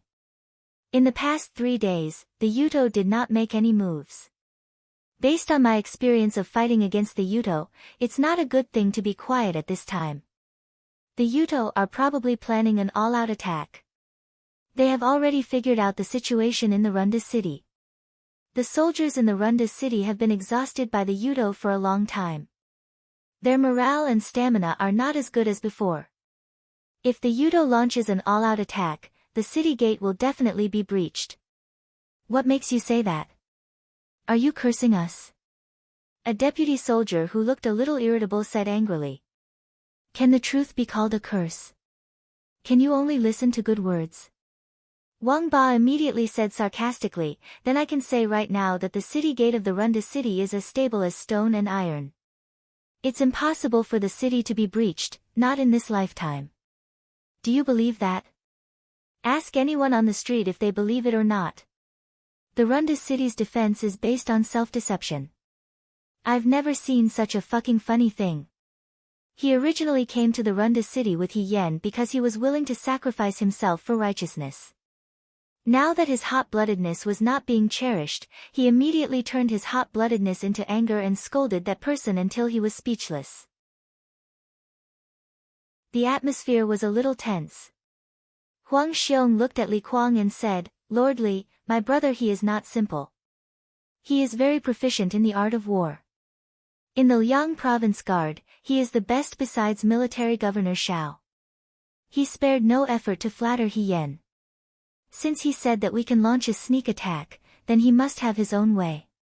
Since you all are rejecting his idea so arbitrarily, why don't you listen to what he has to say first and discuss it peacefully?" He spoke very amiably and maturely. However, when he spoke, he occasionally stroked the treasured saber at his waist that was emitting a murderous aura. It made people shudder. Someone boldly said, Lord He, it's not that we don't want to launch a sneak attack. It's just that we don't have many soldiers to begin with. If we launch a sneak attack, we won't be able to return.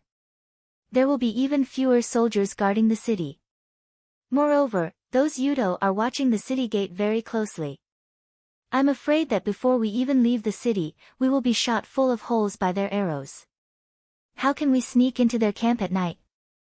Arrows? He Yan paused and looked at the person who just spoke. Do the Yudo have a lot of arrows? A lot. That person replied with a bitter face.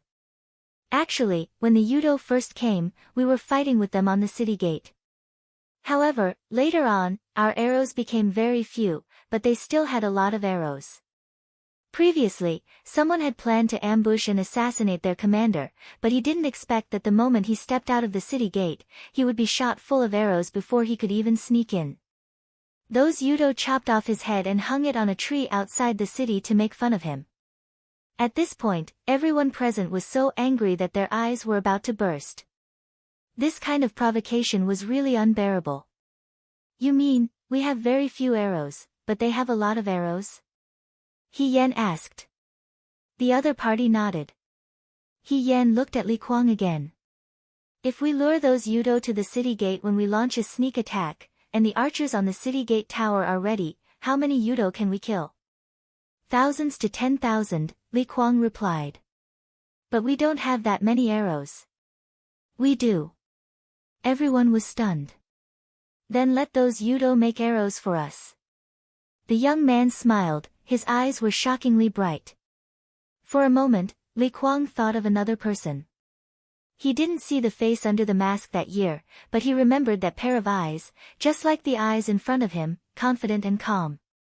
No matter how chaotic the situation was, it was a miracle that he could kill his way out of a siege.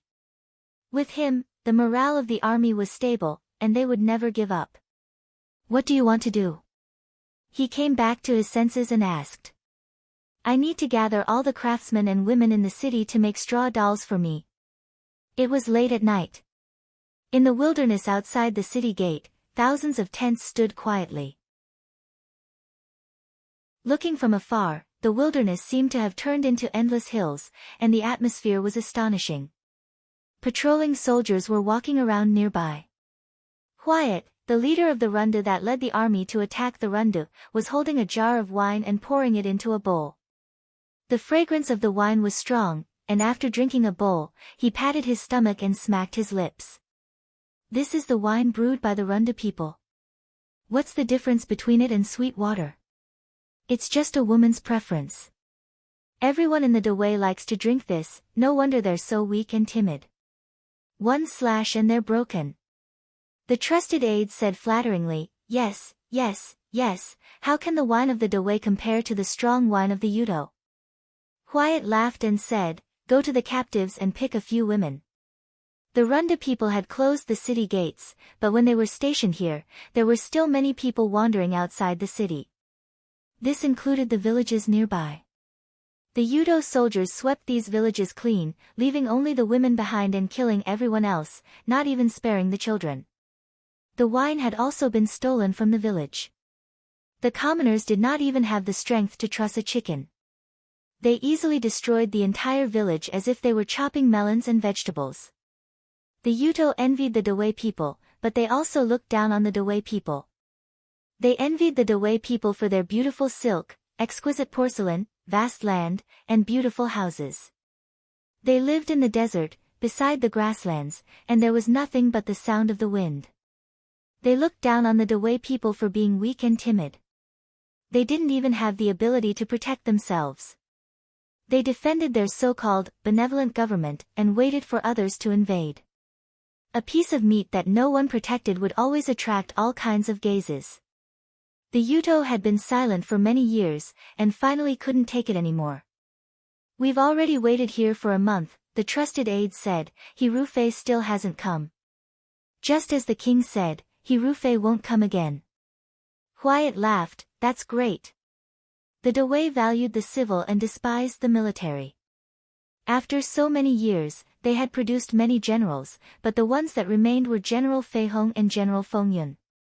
That idiot Maka took advantage of his status as the king's cousin and volunteered to take Jiang. Who knew that he would meet Xiao Huijin? He was unlucky. Unfortunately, the 150,000 troops were all wiped out in the Yuto Empire, causing the Yuto Empire to suffer greatly. He wasn't Maka. Since he chose the Rundu, it must be because he had absolute confidence.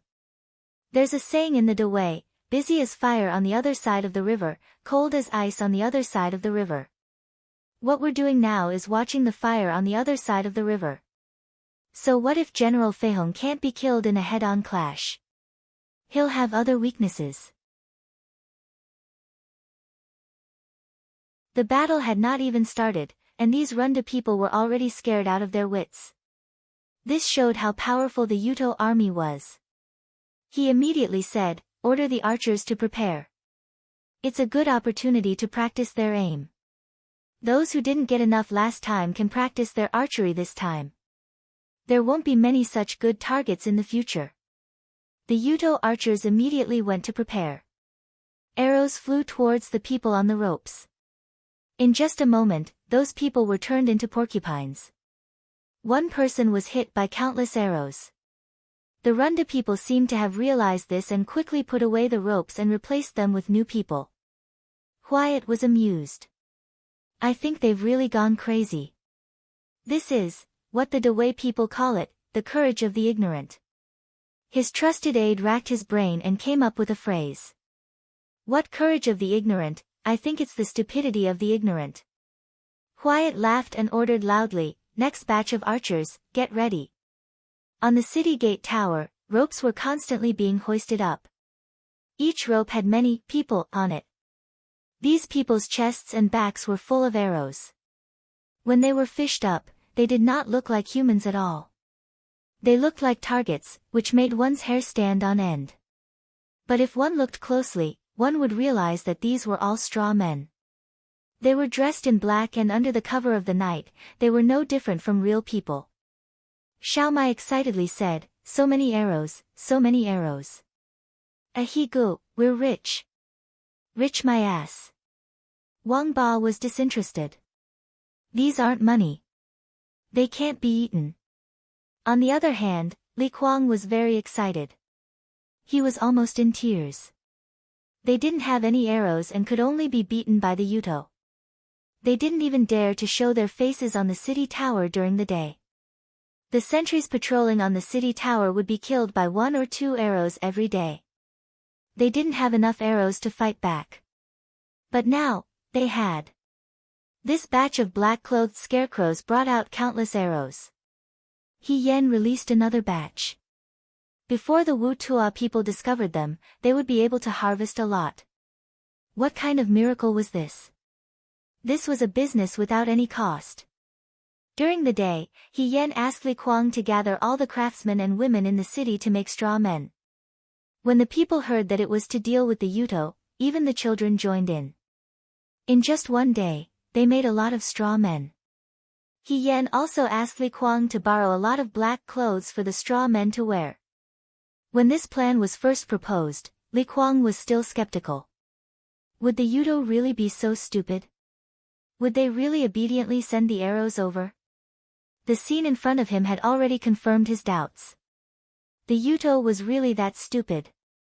He looked at the young man standing on the city gate tower and felt admiration in his heart. No matter what Rundu's future was like in the future, at least tonight's scarecrow borrowed arrows could allow Rundu to resist for a few more days. Li Kuang walked to He Yan's side and said, "Brother, he's amazing foresight. I'm ashamed of my inferiority." He Yan turned his head and looked at him. The wind blew the young man's hair around his ears. He smiled carelessly, "It's just a fluke. These Yudo think that they have a lot of people and are arrogant. They are determined to get the Rundu. When they see the straw men, they won't think of anything else. The Yudo thinks that we have nothing. We have no foreign aid, no weapons, and no troops. So we'll give them a surprise attack. What if we fail?" The young man said, "Then we'll think of another way. In this world, there's always more than one way." Li Kuang was speechless. He always felt that this young man gave him a feeling of déjà vu. He shook his head and threw away the ridiculous thought in his mind. He only knew why these thoughts appeared. It was because the situation today was very similar to the situation in the past. It was even more difficult. Tonight was just the beginning. He Yan looked down the city tower. On the field in the distance, he could faintly see the sparks of fire. That was the Yudo's camp. If there is something from nothing, then there is also something. If there is something that cannot last long, then it is easy to sense.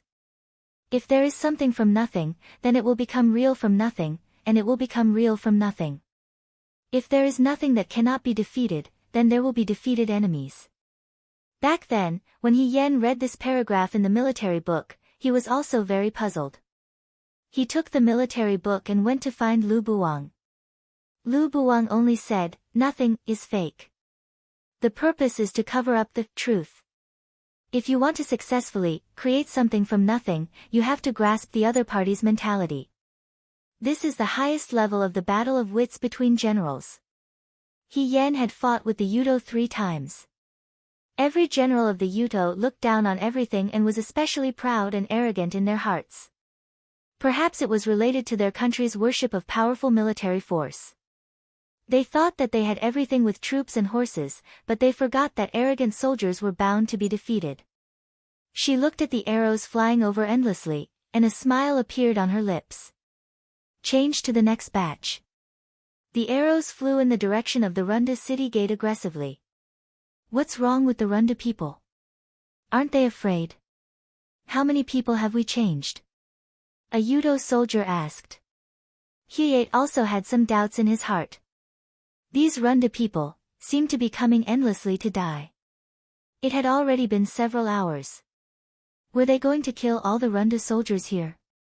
The sky was already bright. They had been shooting arrows here for the entire night. A bird flew across the sky and landed on a tree branch. It chirped, breaking the silence in the surroundings. It was also at this time that Hyate suddenly thought of something. He asked, "You have been shooting arrows all night. Have you heard those people scream?" Everyone looked at each other and shook their heads. It was very quiet, too quiet. They had shot so many arrows, and those Runda people had died miserably. Why did they not scream? Why was this? Were they afraid that the people in the city would hear their screams and panic, or were they afraid that it would affect the morale of the people? It would be fine if it was because of this, but if it was because of other reasons. A trace of uneasiness flashed through his heart. "Stop!" Hyate shouted. "Stop shooting immediately." The Yudo stopped their actions and waited for Hyate's next order. The arrows stopped at the same time. He Yan, who was sitting on the city wall, yawned and shook his head regretfully. "Aya, we've been discovered." Li Kuang was already very satisfied. In this night, they had harvested at least 100,000 arrows. This was faster and less laborious than craftsmen. The soldier on the city wall pulled up the last scarecrow covered in ropes and rubbed his sore wrist. He turned around and asked He Yan, "Sir, do we need to put down more scarecrows?" "Do it," He Yan said. "Put down a clean one for them to see clearly." Li Kuang was shocked. Brother He, won't this let the Yudo know our background? It will be difficult to get more arrows in the future. He Yen smiled. Lord Li, I didn't make scarecrows to borrow arrows. After this night, the Yudo have already discovered that something is wrong. We can't hide it. They've bullied us for so long. Now, let's anger them to death. The first ray of sunlight broke through the clouds and shone on the plains, illuminating the vermilion city wall of the Rundu. Outside the city gate, a figure was quietly hanging. This figure was hanging in the air, swaying. At first, it was blurry, but then it gradually became clear under the sunlight, landing in the eyes of the Yudo in the distance. A scarecrow wearing black clothes. Fuck. Hyeyate was furious. Chapter 173. Inside the Rundu, there was a burst of cheers. Under the city gate, the soldiers were overjoyed when they saw the ground full of arrows that they couldn't even finish using their carriages. The Yudo's arrows were sharper and stronger than Dewey's arrows.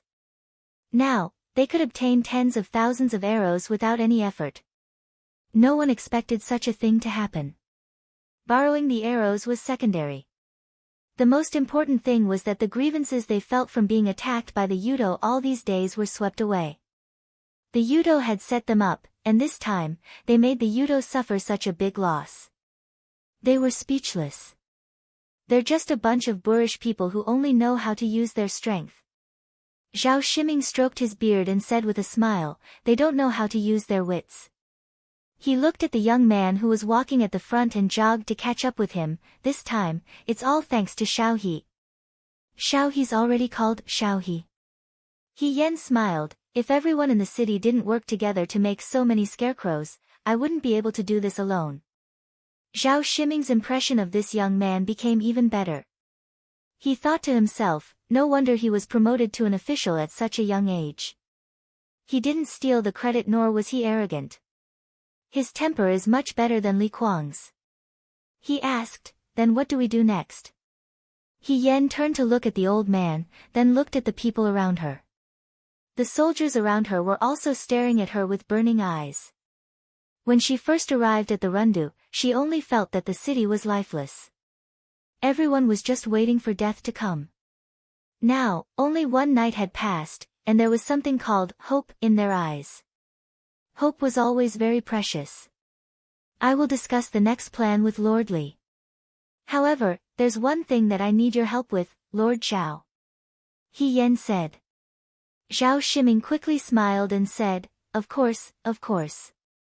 Xiao He, please say it. For this matter, I still need to trouble all the craftsmen in the city.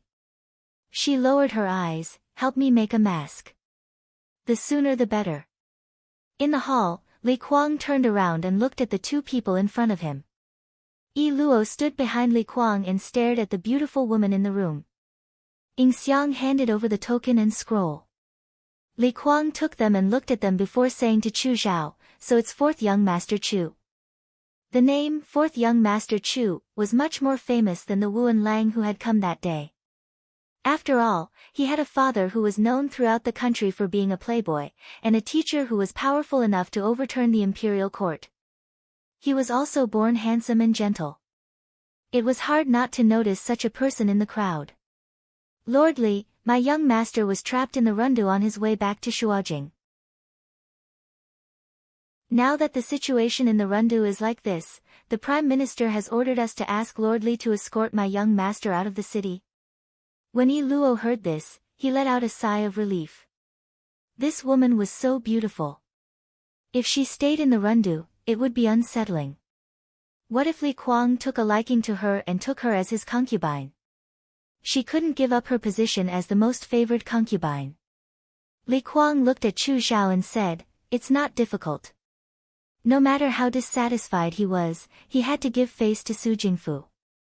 Li Kuang couldn't help but think of He Yen. In this world, people were different. He Yen was far away in Liangzhou, but because he was worried about the Rundu, he traveled thousands of miles to live and die with the Rundu. On the other hand, Chu Xylan was in the Rundu, but he wanted to escape unscathed and leave as soon as possible. However, he didn't have the ability to force people to stay. The tunnel that General Fei Hong had dug back then was to move the commoners over, but now it had become a tunnel to send these powerless young masters out. Li Kuang suppressed his resentment and unwillingness, but a smile appeared on his face. This smile could even be said to be a bit flattering. Fourth young Master Chu, after you leave the city, if you pass by Jinling or other cities, can you ask for reinforcements for the Rundu? He awkwardly rubbed his hands. Right now, the Rundu is in danger. If the Prime Minister is willing to help, of course, Chu Xiao smiled. Once this servant and I leave the city safely, we will definitely find a way to ask for reinforcements for the Rundu. Thank you. Li Kuang was a bit sullen. When did De Wei's survival become a joke in the hands of the Prime Minister? The Yudo probably already knew that the imperial family was corrupt, so they took advantage of the situation. Just as they were talking, another person came in. This person said, Lord Li, after today, I plan to. He Yan's voice suddenly stopped. He looked at Chu Xiao and said in surprise, Brother Chu. Brother He? Chu Xiao was also stunned. Why are you here? He Yan didn't expect to meet Chu Xiao in the Rundu. He only said, I came to help. What? Li Kuang was also stunned. You two know each other? Fourth young Master Chu stayed in the Liang Province Guard for a period of time. He Yan asked, Brother Chu, you still haven't told me why you are here. When Ing Xiang and I were returning to the capital, we passed by the Rundu. The Yudo attacked the city, so we were temporarily trapped in the city. I didn't expect that Brother He would come. When Chu Xiao said this, he actually smiled. We can be considered to be fated. Who would have thought that she and Chu Xiao had been separated from each other for such a long time? She didn't expect to meet him in Rundu. This really was as Chu Xiao had said, let's go together. Although she had many questions, now wasn't the time to talk. He Yan said to Chu Xiao, Brother Chu, I still have something to discuss with Lord Li. If you aren't in a hurry, can you wait until I finish speaking with Lord Li before coming back? It's fine, I'm not in a hurry. Chu Xiao made a, please, gesture. He Yan said to Li Kuang, Lord Li, let's go inside and talk. Li Kuang and He Yan entered the inner room. Yi Luo glanced at the two of them, then bowed and left the room. Ing Xiang said hesitantly, Fourth young master, we won't leave for now. But the Prime Minister, I have my own plans. After a while, Ing Xiang said, Fourth young master, are you not leaving because you're worried about Miss He? Chu Xiao didn't answer her question. His smile faded. Ing Xiang, you've said too much. Ing Xiang didn't say anything. Inside the room, Li Kuang turned around and looked at He Yan. You still want to hang scarecrows? The Yudo fell for it once, they won't fall for it a second time. Those Yudo are stupid, but they're also cunning. After this lesson, they'll only be more suspicious in the future. Anyway, there's no loss in hanging scarecrows at night. Why don't Lord Li give it a try? If they're still willing to fall for it, it'll be good to collect more arrows. What if they don't fall for it? That's even better. Li Kuang shook his head. Brother He, I don't understand what you're trying to do. He Yan looked at Li Kuang. She had also fought alongside Li Kuang on the battlefield in the past. Li Kuang was a serious and old-fashioned person. When he fought, he was very methodical. Although he was capable, he didn't like to use tricks. He Yan turned around and looked at the map hanging on the wall in the room. Lord Li, if you were the Wutua people, and you knew that you were played like a fool last night, and you played the same trick again today, what would you do tomorrow if it was the same? I would be so angry that I wouldn't fall for it again. You wouldn't shoot arrows at the people coming down from the city gate tower? Of course. That's good. He Yan turned around and looked at him with a smile. Then for the third time, our people can directly leave the city. After all, they'll think that the people coming down from the city gate tower are fake scarecrows. Li Kuang was stunned. Everyone had heard of the story of the boy who cried wolf. They were fooled once or twice, but the third time, even a fool wouldn't believe it. Yuto was the same. They lost so many arrows in vain. Even if they had a few more chances, they wouldn't shoot at the scarecrows. They didn't know that in the last time, the scarecrows were quietly replaced by real Rundu soldiers. They sneaked into their camp under the cover of the night. Li Kuang understood He Yan's meaning, but there was still something he didn't understand. You mean, we should let them leave the city? Lord Li, I've said it before. It's better to attack than to defend. If we continue to defend like this, sooner or later, the Yuto will immediately attack the city. Yesterday's arrow borrowing had already angered them. Now is the time when they're least calm. We can still find an opportunity to attack them after they've recovered. The Rundu's troops won't be able to stop them from breaking the city gate. Li Kuang's heart jumped when he heard this. He couldn't help but say, of course I know this. But even if we sneak attack at night, we still don't have enough troops. It's impossible if we don't wipe out the Yudo soldiers in one fell swoop. What we need to do is burn their provisions and break their morale. Without provisions, the Yuto will panic and their morale will be unstable.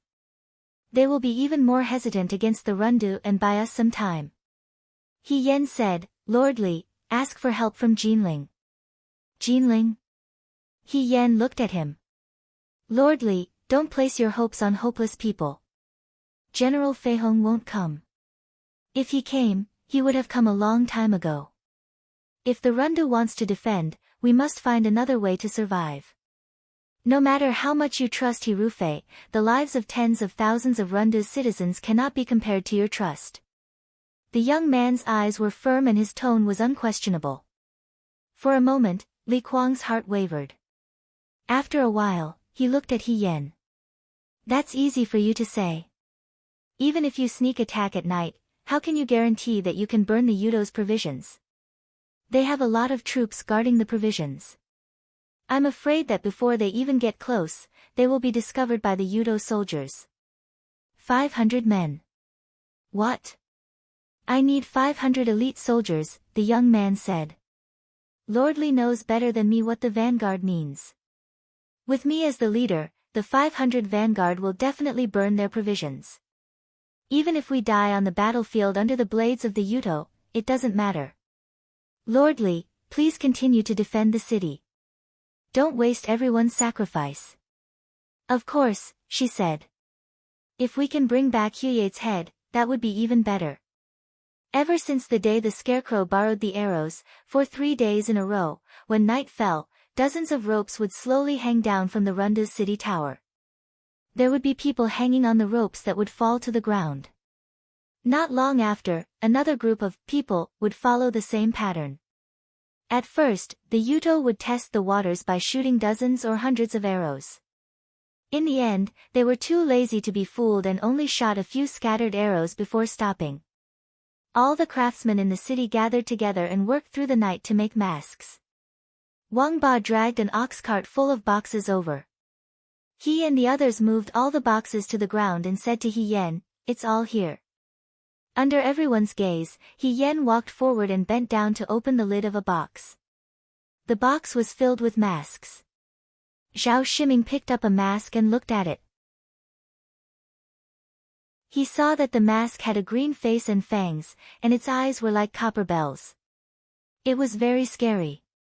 He couldn't help but let go of the mask and let it fall back into the box. He muttered, it's quite scary. Ahigo, are we going to wear these masks to fight the Yudo? Xiao Mai asked nervously. These are all masks of evil spirits. It's really scary. He Yan smiled. Is it scary? I don't think so. When they were in Jiang, a liar mask was enough to make Ling Xiu and the others run away. If they saw the masks now, they would probably be scared to death. When Zhao Shiming recruited all the craftsmen in the Rundu to make the masks for her, He Yan only had one request. The more creepy and scary the masks looked, the better. It would be best if they looked like the little ghosts in the 18 levels of hell, ferocious and ugly. When she looked at the masks, she felt that they were really ugly, but not scary. It was probably because in her life, humans were much scarier than ghosts. The truly creepy and scary things she had seen were far worse than this. Among the masks in the box, the one at the top was particularly different. It didn't look like there were any fancy patterns on it. The whole mask seemed to be made of iron, and it was airtight. Only a pair of eyes and chin could be seen. He-Yen picked up the mask and gently covered her face. Wang Ba was dissatisfied. Why does yours look so much better? Can't you treat everyone equally? Why do we have to wear something that even dogs think is ugly? Li Kuang sucked in a breath of cold air and said, General He. Everyone looked at Li Kuang. Jiang Jiao smiled. Lord Li, brother, he is only Muan Lang now. He hasn't been promoted to general yet. Li Kuang realized that his words were misunderstood by others. He explained, I mean, this mask is General Fei Hong's mask. When he and He Rufei fought side by side in the past, He Rufei had worn a mask that looked very similar to this one. He wanted to take it off a few times, but it was like the mask grew on He Rufei's face. He couldn't take it off no matter how hard he tried. Later, his beloved concubine, Yi Luo, told him that He Rufei cared a lot about the scar on his face. It was better not to expose other people's shortcomings. Li Kuang gave up on the idea. A few years later, He Rufei returned to the capital. It was said that he took off his mask in front of the emperor. He had a handsome and upright face, and it was very stunning. When Li Kuang heard this, he was very angry. He felt that this person was crazy. What he said about being ugly and unattractive was all nonsense. It was possible that he was just looking for a gimmick for himself to make others feel the contrast. Apart from seeing He Rufei once when he went to court in the capital, the two of them hadn't seen each other for a few years. Now, he saw the shadow of He Rufei in the youth in front of him. He was heroic and generous as always. But he definitely wasn't He Rufei. Li Kuang muttered in his heart. Could it be that He Rufei had a brother in his family? This youth was still young, but he already had the demeanor of a general. And they both had the surname He. Did He Yuansheng also have an illegitimate child outside like Chu Linfeng?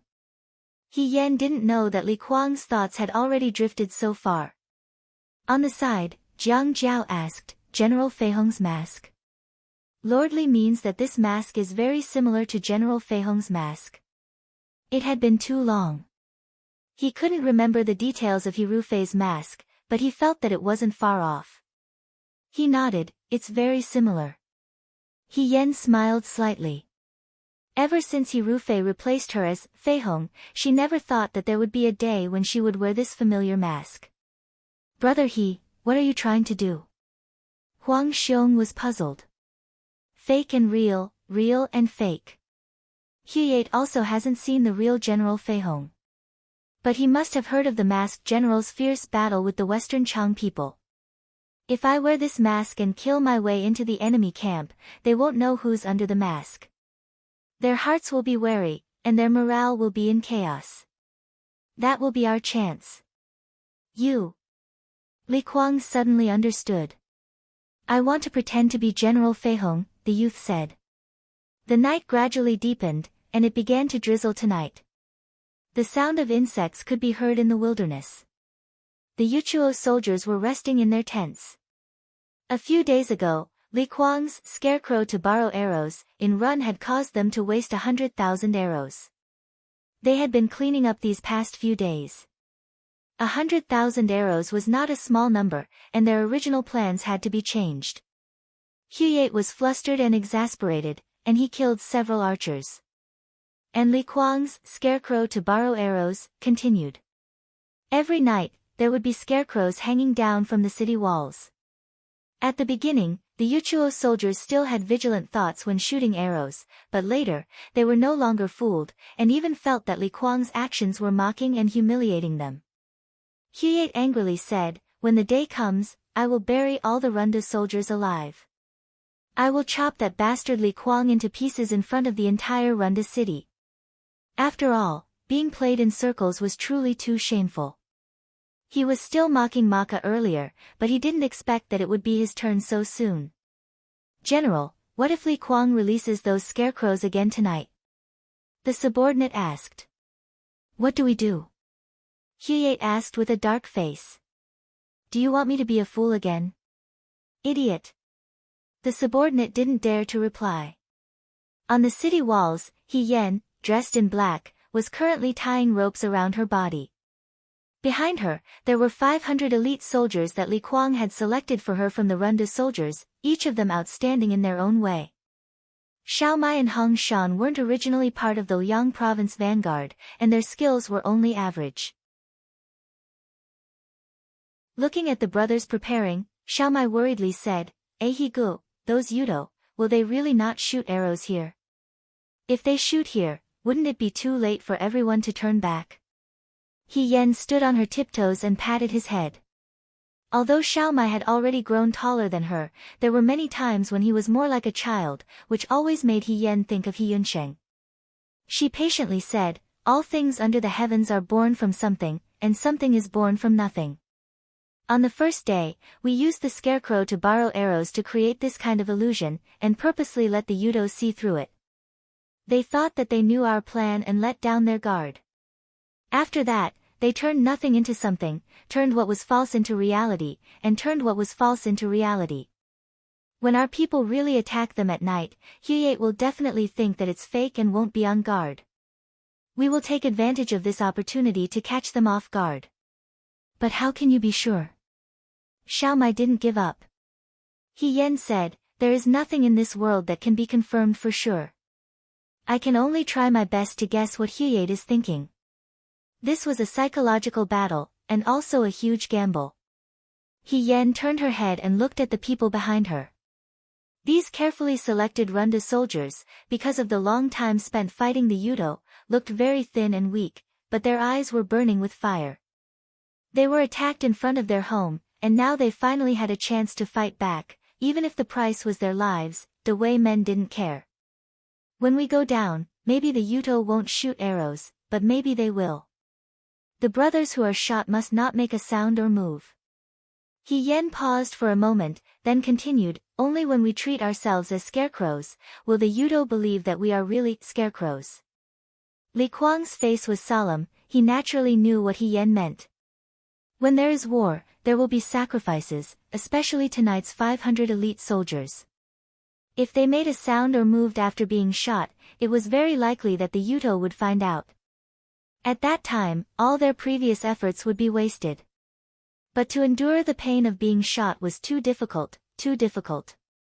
Maybe this arrow will injure us, maybe we will die. Hien looked at everyone and said calmly, but we have to remember what our goal is.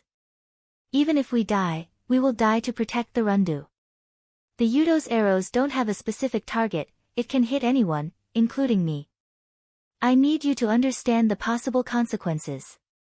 If anyone can't accept it now, you can stand up and leave. Otherwise, if the entire night attack fails because of one person, I will not let you off easily. The young man's eyes were cold, and his eyes were cold. Usually, he was gentle and easy to talk to, but when he was really cold, no one dared to refute. No one stood up.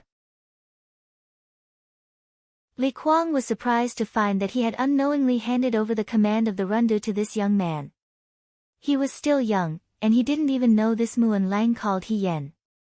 But he had the ability to convince people, just like that year, when General Feihong was still the deputy general. Is everyone ready? Yes. Very good.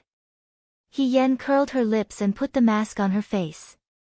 The mask covered the young man's face, and even the immature childishness disappeared, revealing only a pair of beautiful eyes that were as sharp as a knife, concealing all the sharpness of the young man. She walked in front of Li Kuang, and before Li Kuang could react, she snatched the sword from Li Kuang's hand. Lord Li, lend me your sword. Hey! Li Kuang was slightly annoyed. This person did it a little too naturally. Li Kuang's sword was a good sword. Although it was not as good as Qing Lang's, it was still sharper and lighter than ordinary swords. He Yan weighed the sword in her hand. For a moment, it was as if she had returned to the battlefield in the past. She was still the general who led the Fuyue army to charge and break through the enemy lines. General Feihong cannot be without a sword. She turned her head and said coldly, "Boys, put on your masks and follow me."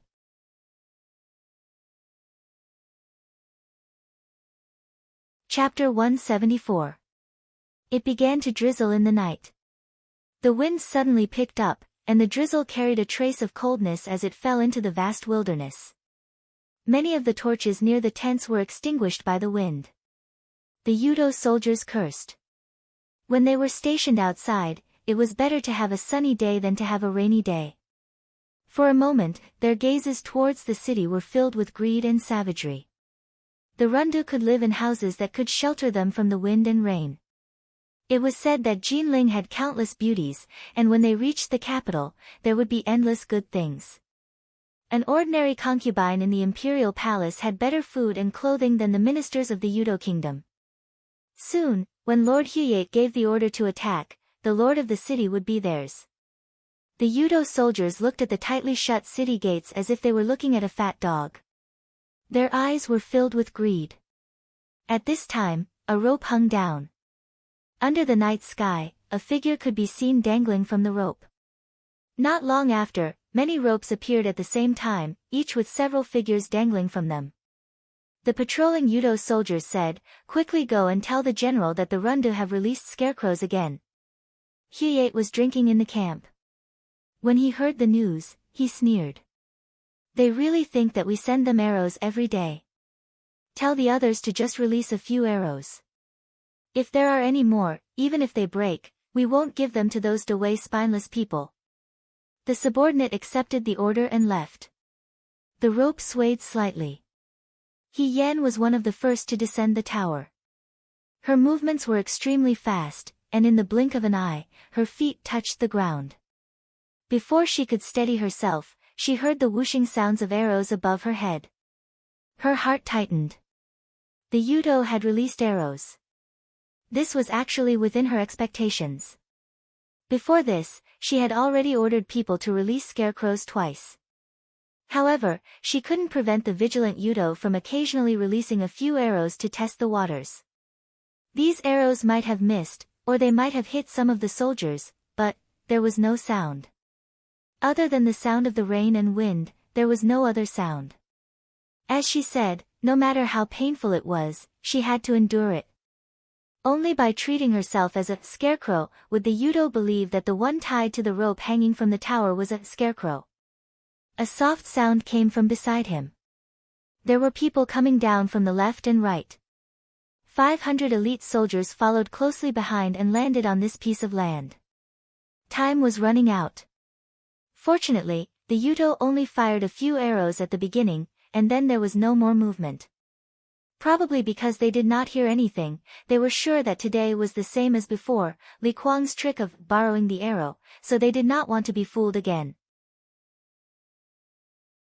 After waiting for a quarter of an hour, all the people had arrived. Among the 500 people, there were a total of 3 who were injured by the Yudo's arrows. Fortunately, none of them were seriously injured. He Yan ordered the 3 of them to grab the rope and return to the city. The rest of the people followed her to sneak into the Yudo's tent.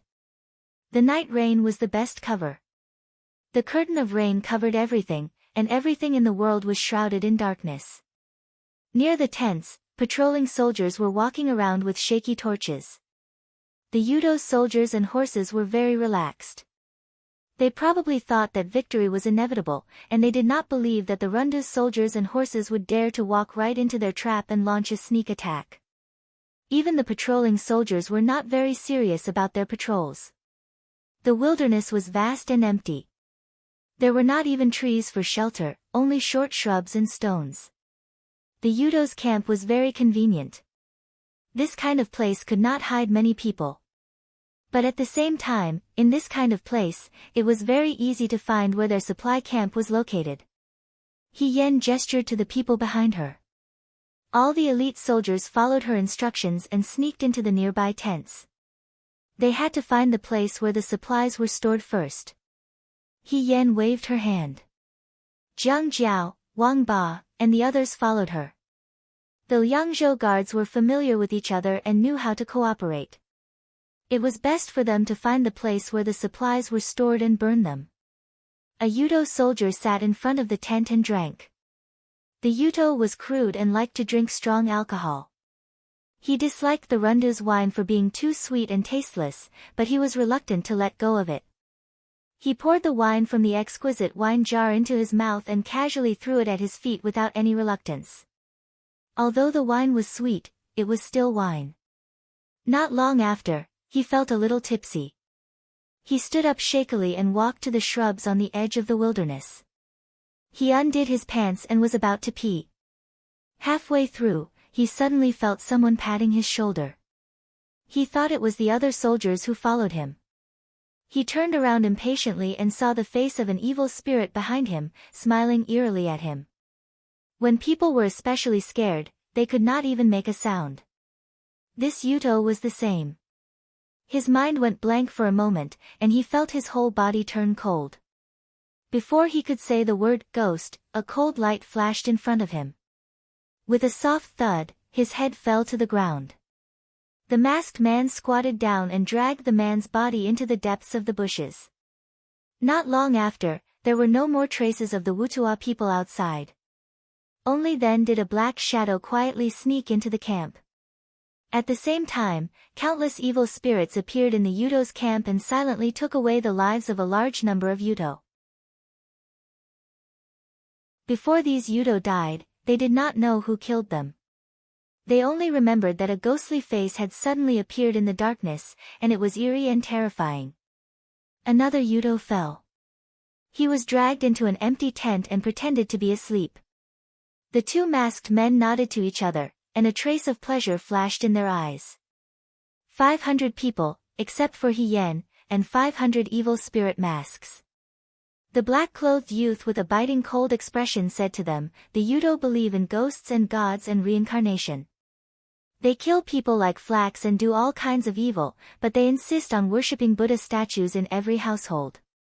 If we launch a night attack, everyone will be wearing these ferocious-looking demon masks. If we suddenly appear in the darkness, the Wutua people will have ulterior motives and will inevitably be frightened. In a state of shock, their morale will easily drop. This will be our opportunity." Now it seemed that this was indeed the case. He did not expect that the Yudo barbarians, who had always boasted of their courage and bravery, would actually be afraid of ghosts and gods. He Yan's idea actually came from the Alayar mask during the Jiang Water God Festival. The Alayar mask was only ugly, but it was already hated and rejected by the people of Jiang City. For the Yudo, the horror of evil spirits was enough to shake their morale. The Yudo's tents were not close to each other, and there was also a distance between the tents of the ordinary soldiers and the deputy commanders. When He Yan passed by a particularly spacious and luxurious tent, he heard the painful cries of women coming from inside. The dim light in the tent reflected the shadows inside. He could vaguely see the struggling women and sinister men, accompanied by the unbridled teasing of the Yudo and the crying of the women. It was enough to make one tremble with fear. He Yan unconsciously stopped and looked into the tent. Jiang Jiao, who was beside him, was shocked. They had not found a place to store the provisions. If He Yan could not control himself and made a move at this time, everything would be for naught. At that time, not only would the captive women of the Runda die in vain, but also the vanguards who had followed them to their deaths today. Although he sympathized with these women very much, in times of war, these women were in a world of chaos. However, in this chaotic world, women did not have the ability to protect themselves. Once they were captured, they could only become the playthings of the enemy. Shi Tu was also worried. He carefully pulled He Yan's sleeve. He Yan looked away and waved his hand, indicating for them to continue moving forward. Jiang Jiao sighed in relief. With He Yan's righteous character, he was really afraid that He Yan would rush in and expose himself. The crying of the women gradually faded away, but it did not seem to have faded away. It lingered in everyone's ears. Everybody was well aware that if they could not burn the Wutua's provisions tonight, if they could not catch them unprepared, it would not be long before the city of Runda was breached, and cries like the one they heard tonight would be heard everywhere. This was how cruel war was. After sneaking in for a while, the number of Wutua people patrolling the area increased, holding torches as they walked back and forth. The number of soldiers' tents in the vicinity had also decreased by a lot. There was a very large tent where dozens of carriages were parked outside. He Yen and Wang Ba stopped and hid in the bushes behind them. This was the place where the Yudo stored their provisions. With so much provisions, if they could move them back to the Runda city, it would solve many of their urgent needs. These soldiers would not be starved to death, and the people in the city would not have to hunt for rats and weeds to eat. But He Yen was also well aware that they couldn't take away these provisions. If they were greedy, the result would be that no one would be able to leave. Not only would they not be able to take away a single portion of the provisions, they would also lose the lives of hundreds of people here. The way of war was also the way of giving up. If you wanted to win, you had to give up something. The Yudo soldiers guarding the provisions were very vigilant. They looked around from time to time. The torches lit up the surroundings, making it impossible for them to sneak in and set fire to the area like before. What should we do? Shi Tu gestured as he asked. He Yen had already thought of this point. She pointed in front of her, then pointed at herself, and pointed at the place where the provisions were stored. This was the second method they had discussed before they set off. However, this method was too dangerous for He Yen. Shi Tu was still a little hesitant. He Yen smiled and asked him to extend his hand.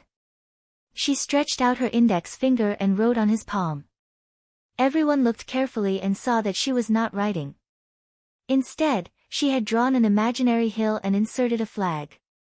This was to remind them of the battle for the flag. Back then, when the Liang province guards fought for the flag on Mount Baiyue, it was also the 5 of them. At that time, they had just started their daily training and had not even seen the Yudo before. They also did not know what the real battlefield was. On such a mountain, they took all 20 flags. If they wanted to rob, they had to act like they were robbing. It was just that their current targets had changed from their comrades in the Liang province guard to the hateful and vicious Wutua people. What they were fighting over was not 20 insignificant flags, but the provisions that the Wutua people viewed as a treasure. What they sought was not the glory of a tiny guard post, not the #1 position that would make them vain and proud, but the survival of the tens of thousands of people in Run capital. As long as the 5 of them worked together, they could do it back then, and they could do it now. A smile spread from the eyes behind the mask. He Yen gave them a light high five and took the lead to disappear into the night. The wind was stronger than before. The slanting drizzle hit their bodies, creating a chill.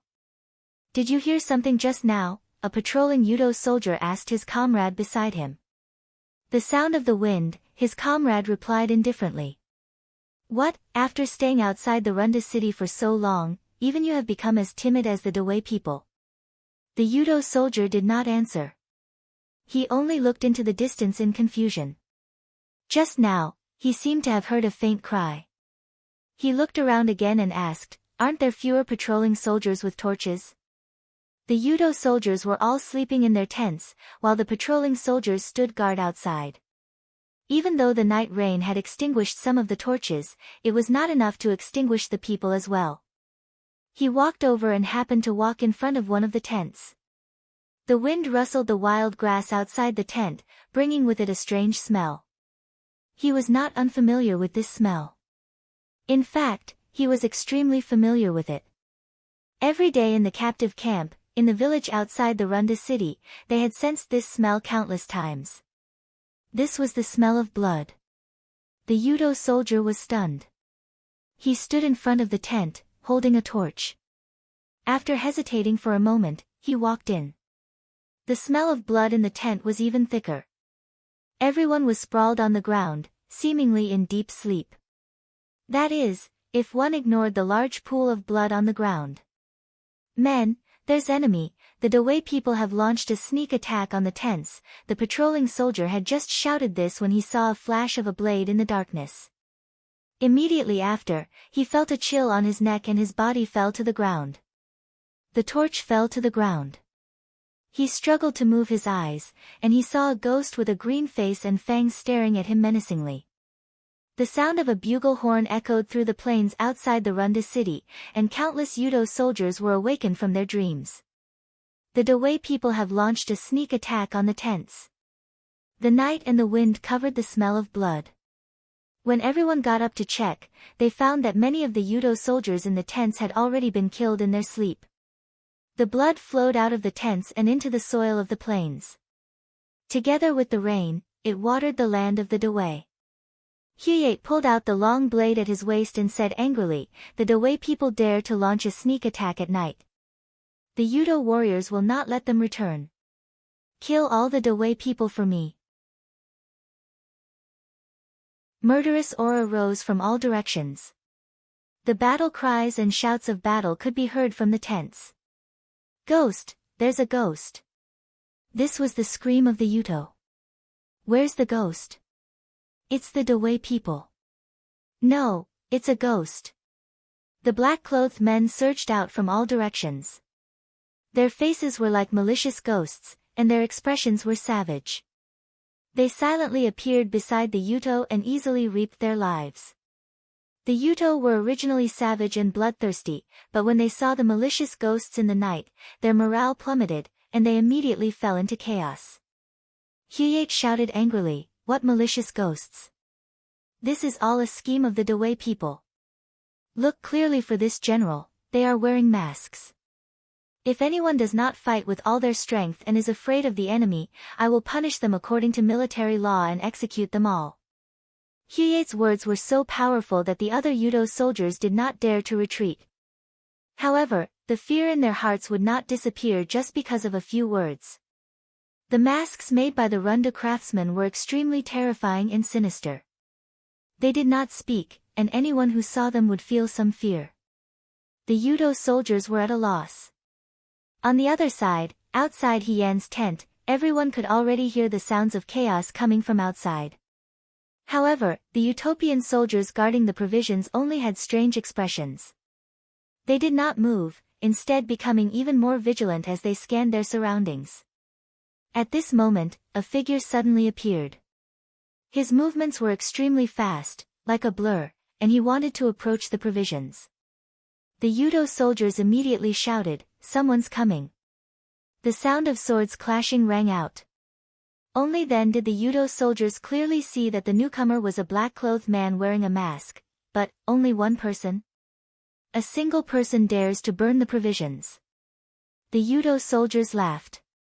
Lord Hyeyate is right. These Dawei people are not only cowardly, but also very stupid. Yudo is not only barbaric, but also very talkative, the masked man in black mocked. "Archers, get ready. Turn him into a hedgehog." Countless arrows rained down from behind. The granary had the most Yudo guarding it, and no matter what happened outside, these people would not leave. This was because, from a certain perspective, the provisions were the key to victory for the Yudo without losing a single soldier. Attacking a city was naturally more difficult than defending it. If they fought head-on, although they could win, there would still be casualties. It was better to slowly wear down the Rundu. When the majority of the people in the city had starved to death and the Runda soldiers no longer had the strength to fight, breaking through the city would be as easy as cutting through tofu. Thus, Hyeyate also knew that the provisions could not be allowed for the slightest mistake. The rain of arrows was dense, but the black-clothed man used his sword to block them. His swordsmanship was exceptionally good, and under the night rain and the light of the torches, he was so fast that it was difficult to see clearly. All that could be seen was a black shadow fighting. In a flash, the corpses of Yudo were all around him. Huang Xiong and the others who were hiding in the bushes were stunned. When Hyen was in the Liang province guards, they already knew that he was proficient in sabers, horses, bows, and arrows. Even the whip and spear were not a problem, but they had never seen him use a sword. Jiang Jiao had once asked about it, but He Yan only said, "My swordsmanship is not good, and it is not easy to use, so I will not embarrass myself. When using a weapon, of course I will use the one I am most proficient in." Tonight, He Yan took away Li Kuang's sword. They all thought that He Yan had no choice but to disguise himself as General Fei Hong. But now, they saw that his swordsmanship was exquisite, and they were afraid that he was not inferior to the real General Fei Hong. In the past, he was too humble, and was unwilling to show his true skills. No wonder he dared to attack the enemy camp alone and set fire to the provisions. The rain of arrows around her could not do anything. "General! Someone is making a move near the granary." Huyate's trusted aide shouted. Huyate stabbed his saber into the chest of a masked man in front of him. He suddenly pulled it out, and the saber was pulled back with a trail of blood. That man collapsed, and the mask on his face fell to the ground. Huyate stepped on it, and viciously crushed the mask to the ground. He turned around and walked towards the granary, sneering, "Overestimating yourself." When he reached the tent near the granary, he saw that there were Yudo soldiers everywhere, and in the center was a black-clothed man holding a sword. His sword was like a rainbow, and although he was alone, he had the aura of 100,000 soldiers. The rain of black arrows around him could not even touch the corner of his clothes. And wherever his sword pointed, the Yudo fell one after another. Huyate immediately stopped in his tracks. Several Yudo rushed forward, but the black-clothed man's sword easily brushed past them like a snake. With a turn, several people fell in front of him. Blood splattered on his silver mask, and then washed away by the drizzle of the night, the endless sharpness and scalding heat, his killing intent awe-inspiring. Huyate's mind went blank. "Who are you?" The masked man looked over. His eyes were very beautiful and bright, causing one to feel a chill. But his voice was calm, and could even be called gentle. "Jade people walk on the snow, flying gracefully through the clouds." The black-clothed man tilted his head and looked at him. "I thought that my name was known by everyone in the world."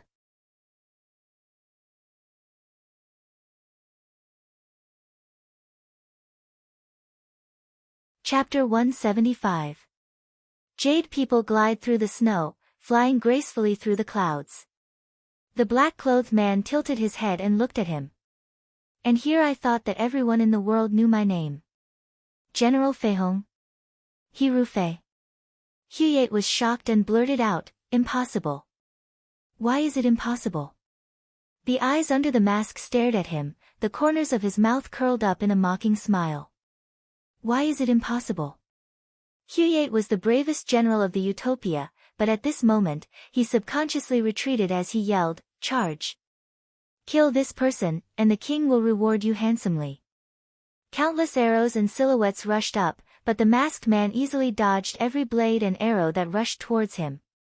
He was like a swan flying through the snow, spreading his wings to create a world of his own. There was nothing that could trap him. His sword was even more invincible. It danced and circled around in the night sky, as if it could even cut through the drizzle.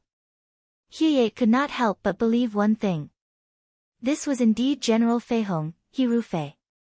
In the world, other than Hiru Fei, no one else had such exquisite swordsmanship.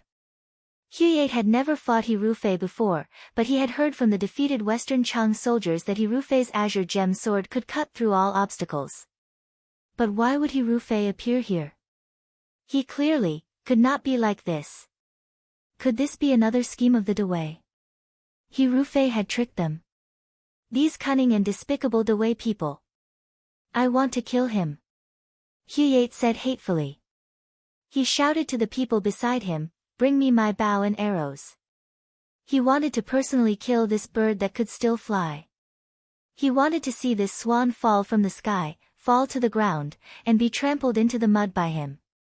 The bow and arrows were handed to him, and he aimed at the black-clothed man who was surrounded by the Utopia soldiers. He could not aim at the target no matter how hard he tried. He roared, "Idiots, back off a little." As soon as he finished speaking, the arrow in his hand was released. However, from the depths of the shrubs, a few more arrows were shot out, blocking his arrow in the middle. There's an accomplice. Catch them.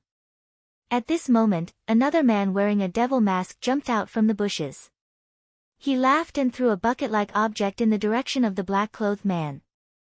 The sword-wielding man in black only managed to grab the wooden barrel in midair, but the arrows of the Yuchuo soldiers had already arrived.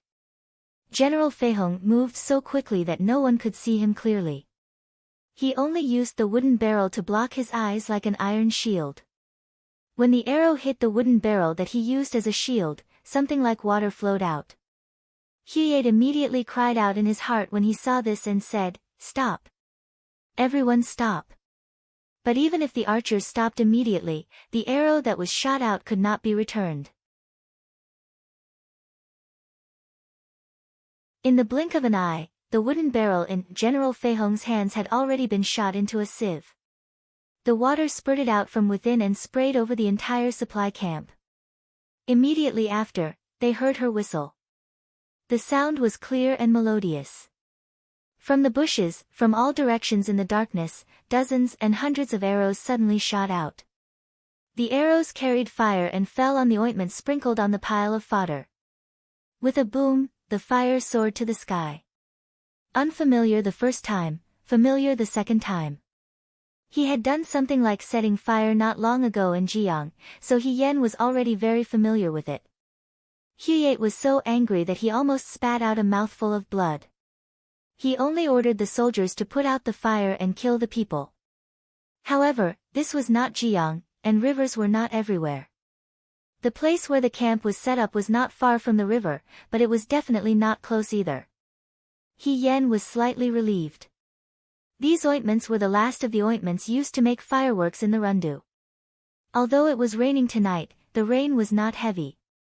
However, the wind was very strong.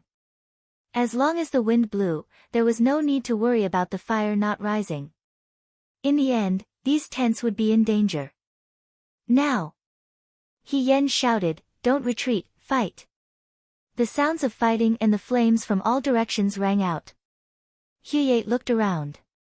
The appearance of De Wei wearing devil masks from all directions had already caused the Yuchuo soldiers to panic and their morale to be unstable. Now that the rations were burning, some people were busy getting water to put out the fire. Not to mention the formation, even the pace of killing the De Wei was disrupted.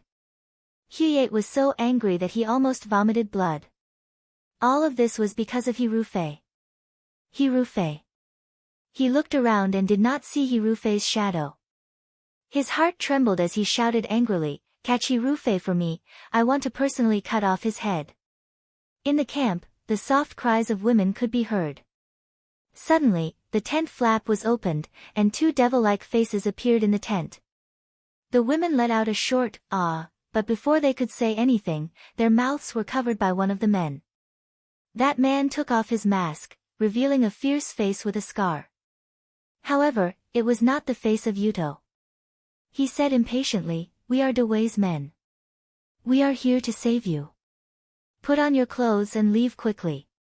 The women in the tent were all disheveled. Two of them had already fallen to the ground and were no longer breathing. Jiang Jiao looked at them and sighed in his heart.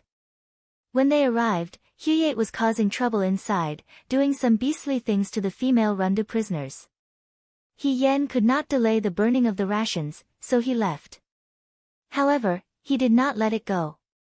Once the rations were burned, he asked the two of them to come and take a look. At first, he thought that Yen was too soft-hearted. Now that he saw the miserable corpses in the camp, even a bandit like Wang Ba could not bear it. He could not help but clench his fists and curse Yuto for being worse than a beast. The women quietly followed Wang Ba and Huye out of the tent. The Yuto soldiers were all gathered at the rations, so no one noticed them. Jiang Jiao asked, "Can brother he hold on for that long?" Wang Ba sneered, "He is much better at being a hero than you and me. He went to save the other prisoners." The De Wei prisoners' tents were small and tattered. They could barely shelter them from the wind and rain. Dozens of women were squeezed together, their clothes barely covering their bodies. All of them looked miserable, and the tent was filled with the smell of blood and decay. It was nauseating. Every time the Wutua people ravaged these women, the dead ones would be thrown into the river, and the living ones would be thrown back with scars all over their bodies. After a few days, they would experience a life worse than death until they died. When they suddenly saw someone come to save them, these women could not believe their eyes. "Let's go," He Yen said, "I will save you all." The leader of the women trembled as she asked, "Warrior, what is your name? Are you General Fei Hong?" The masked man did not move, but after a moment, he took off his mask, revealing a handsome young face. His voice was calm. "No, my name is He Yen, Wu Lang, personally appointed by His Majesty." The rhythm of the Utho soldiers was completely disrupted. The masked away soldiers did not continue fighting. When they saw that the rations were about to be burned, they turned around and rushed towards the city gate. On top of the city gate, there were already ropes hanging down. Countless archers were lying in ambush on top of the city gate. Once the Yudo soldiers got close, they would use the arrows they borrowed from the Yudo a few days ago to kill them. The Yudo could not get close, but the masked men were able to escape unscathed. They took the captives away. Someone shouted. Hyate flew into a rage, "A bunch of trash. Can't even keep an eye on the women." The Yudo soldiers also felt wronged. Who would have thought that at a time of life and death, there would be people who would pay attention to these worthless women? They were just spoils of war for the enemy and would only drag them down. If they were in Yuto, even if they were saved, they would still be killed. Women who had been defiled by the enemy had no right to live in this world. It would be fine if the captives wished to die in the enemy's camp, but who would have thought that there would be people who would use all sorts of methods to save these women? The subordinate hesitantly said, "I heard that General Feihong Hirufei never hurts women. If someone kidnaps Dewey's women, as long as he is there, he will save them." Hyate kicked him back. "Bastard. I've said it before, how could Hirufei come to the Rundu?" The smell of burning food came from the wilderness. From time to time, Yudo soldiers would carry buckets of water to water them, but the wind and fire were strong, so it was futile. Hyate looked in the direction of the Rundu's city gate. Countless archers were lying in ambush on top of the city gate. From time to time, arrows with torches would be fired in this direction as a warning. His face darkened, and he gritted his teeth. "Rundu. I will flatten the Rundu. I will destroy the Rundu, young and old." He Yen was the last one to go up the city gate. In order to protect the women, she had to first pull the rope back. She had to deal with the Yudo soldiers at the city gate until she had the chance to return to the city. Even though the archers used arrows to force the Yudo back off, she was still injured. When there was war, there would be sacrifices. It was already good enough that she was still alive. The women who were lucky enough to escape from the enemy camp sat on the city gate in a daze until they could no longer hear the sound of the Yudo's horn. Only then did they come back to their senses. Slowly, they covered their faces with their hands and began to cry. The Rundu soldiers behind the city gate had already taken off their masks. After a night of surprise attack, everything was tense. Only now did they seem to understand what really happened. Some of them were crying, while others were laughing and shouting, "We burned their provisions. Those Yuto were beaten into idiots by us. Ha ha ha, we won against the Yuto." To say that they won was naturally an exaggeration. However, this night attack was indeed a victory, and it was a complete victory. The number of Yudo casualties was unknown. He Yen had brought 500 elite soldiers, but 46 were sacrificed, and 273 were injured. For the Rundu soldiers who had been guarding the city for more than a month, this was already the best situation. Li Kuang looked at the elite soldiers who were lying on the ground in disbelief and muttered, "They actually did it." When He Yen brought these people, Li Kuang actually did not approve of it. He was almost prepared for He Yen and these hundreds of people to die. They were just sending themselves to death.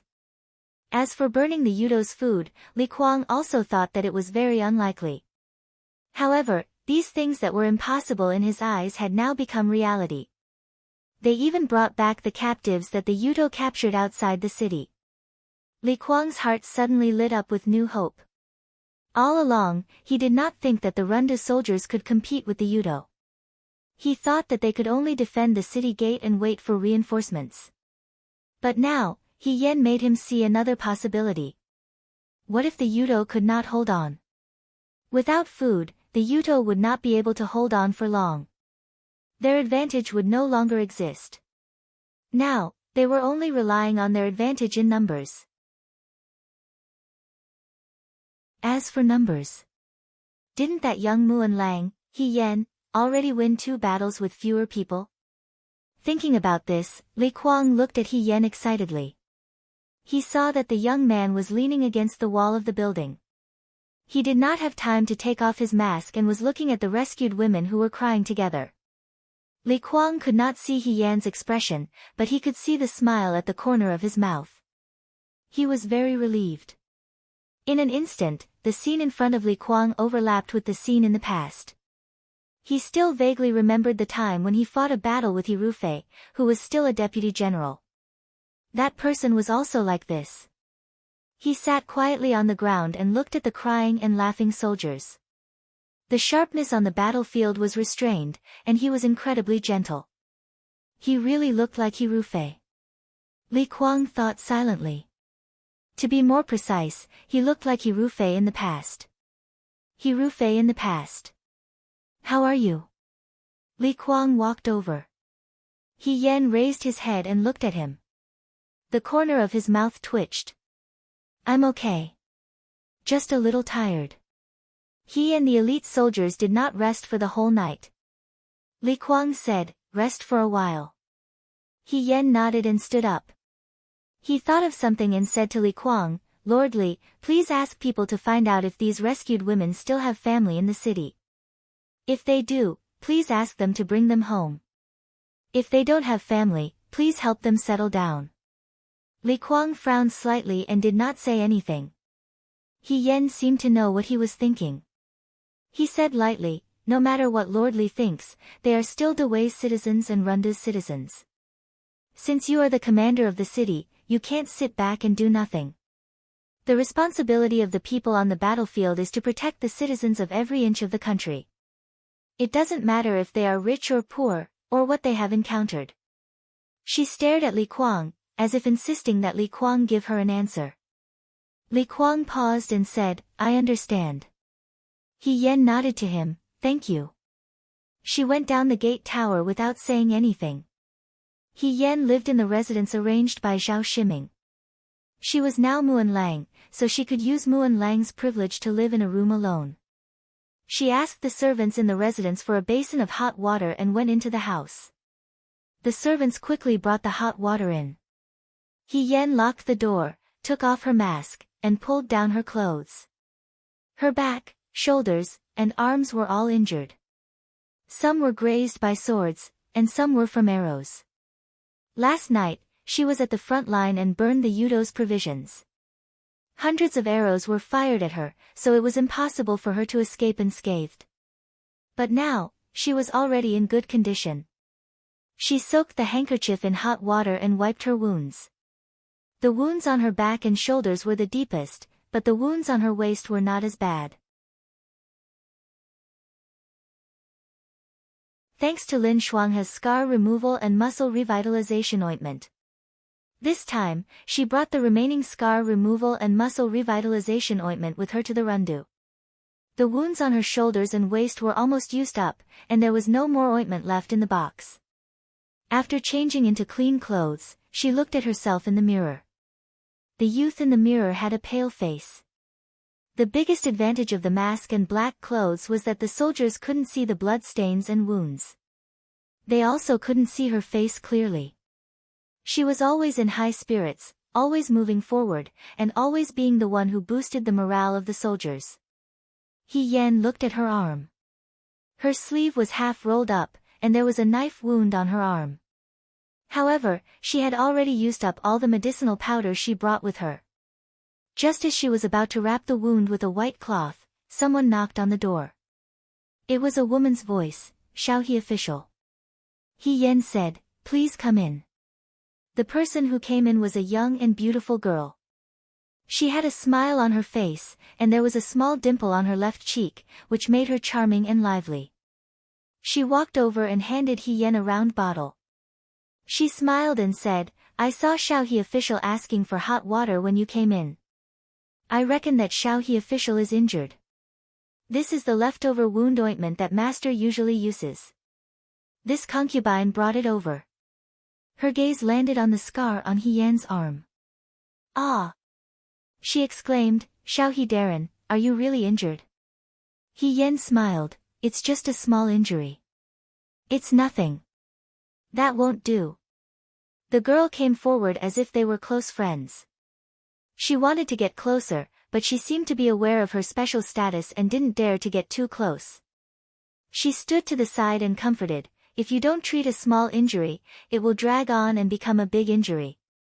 My master is like this. Sometimes when he gets injured on the battlefield, he can't be bothered to treat it. When it becomes an old injury, it will be difficult for him to recover. He Yen looked at her young and beautiful face, and her heart was filled with emotions. She knew this girl. This girl was Li Kuang's favorite concubine. Her name was Yi Luo. When she and Li Kuang fought against the Western Chang people, Yi Luo was very familiar with her. It was because this girl was exceptionally clever and knew how to please Li Kuang. At that time, He Yen thought that if she was a man, she would also dote on this kind of girl wholeheartedly. At that time, Yi Luo was only 16 years old. She was very young and her face was round. 3 or 4 years later, she grew up a little. Her childishness dissipated and her round face became an oval face. Only the dimple on her left cheek and this sweet smile remained unchanged. Xiao He official, why are you looking at me? Yi Luo touched her face. Her eyes turned and she said crisply, I'm beautiful. My family's master dotes on me the most. He Yen couldn't help but laugh. Yi Luo loved to boast about this in the past, and she still loved to boast about this now. This sentence made her feel as if she had returned to the past. What are you laughing at? Yi Luo asked, am I ugly? No, no. He Yen waved his hand, I just remembered some things from the past. At that time, Yi Luo was too cute and clever. He Yen couldn't help but think of her as his own little sister. He Xining was her biological little sister, but because of the complicated relationship between the He family, He Xining wasn't close to her. At that time, Yi Luo was beautiful and clever. He felt that Yi Luo wasn't worth it. If this kind of girl was to get married, she should find a young man who was similar in appearance to her. As for Li Kuang, it wasn't that He Yen didn't like this colleague of his. It was just that Li Kuang was old enough to be Yi Luo's father. He was serious and straightforward, and he wasn't considerate. He didn't know what Yi Luo saw in him. At that time, Yi Luo held her cheeks and giggled. She said to He Yen, everyone in my family is a servant. Deputy General he is a talented and handsome young man. How could he marry a servant as his wife? If I marry another servant, I'll give birth to a child who will still be a servant in the future. As a servant, I'll have to depend on the master. If I accidentally annoy the master, I'll lose my life. What's so good about that? It's better to follow master. I'll eat my fill and wear warm clothes. I only need to please master, and I won't be afraid of others bullying me. What you said is false. I'll just treat this as a job. Being master's concubine is easier than doing the jobs you mentioned. Moreover, master is a straightforward person and doesn't like to beat around the bush. I won't have to scheme against him. It's very good. Deputy General he, you, and master are both people who protect the people of Dawei. You're both heroes. If I become master's concubine, I'll be a hero's woman. I don't think there's anything bad about this. I'm living a much better life than before. I don't have many wishes in this life. I just hope that 10 years from now, I'll still be master's favorite concubine. I hope that 10 years from now, I won't grow old and no other vixens will steal master's favor and pity from me. If that's the case, I'll be very grateful to Guanyin Nyang Nyang. He Yan felt at that time that this girl was quite insightful. Everyone had their own thoughts. Yi Luo was happy as long as she was happy. Looking at it now, 10 years was unknown. However, 3 years had passed. It seemed like she was still Li Kuang's favorite concubine. He even brought her with him to the rundu. She lowered her head and smiled. She sprinkled the medicinal powder that Yi Luo brought onto the wound on her arm. Yi Luo looked curiously and couldn't help but ask, "Shao He official, you don't look old. Why are you like my master? You didn't make a sound when you applied the medicine. Don't tell me that you warriors who fight don't know pain. It's not that it doesn't hurt." He Yan said, "I think that when your master applied the medicine, it should be very painful. It's just that he didn't want to cry out in front of you." Yi Luo laughed, "Shao He official, your words are really interesting." He Yan finished applying the medicinal powder and returned the bottle to Yi Luo, saying, "Miss Yi Luo, thank you for the medicine." Yi Luo took the bottle and didn't leave immediately. She looked at He Yan and said, "Shao He official, it's just some medicine. You don't have to thank me. I should be the one thanking you." "What are you thanking me for?"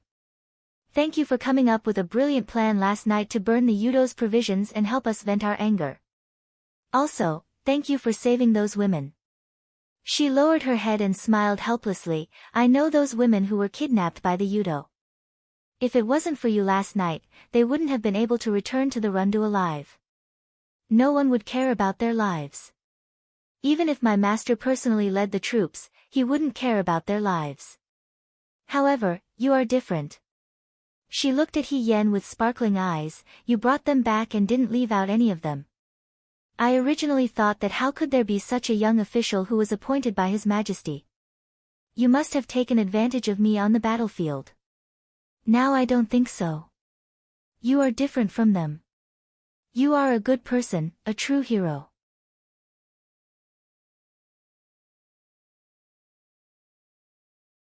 Chapter 176.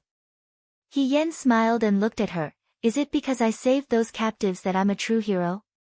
A true hero will see things that others can't. There are many men who speak up for men, and there are many women who speak up for women." Yi Luo said, "But there aren't many men who will speak up for women." He Yan looked at her serious expression and couldn't help but smile bitterly in his heart. But she wasn't a real man, so she couldn't really give Yi Luo what she wanted. This was the way of the world. It wasn't something that could be changed in a short period of time. Seeing that He Yan was silent, Yi Luo took the opportunity to say, "Lord Shao He, after you left last night, many aunties in the city came to ask me about you. The county magistrate's wife also asked about you. They all said that if you could come back alive, they would like to tell you about their daughter. She doesn't have to marry you. She can be your concubine." He Yan couldn't react in time.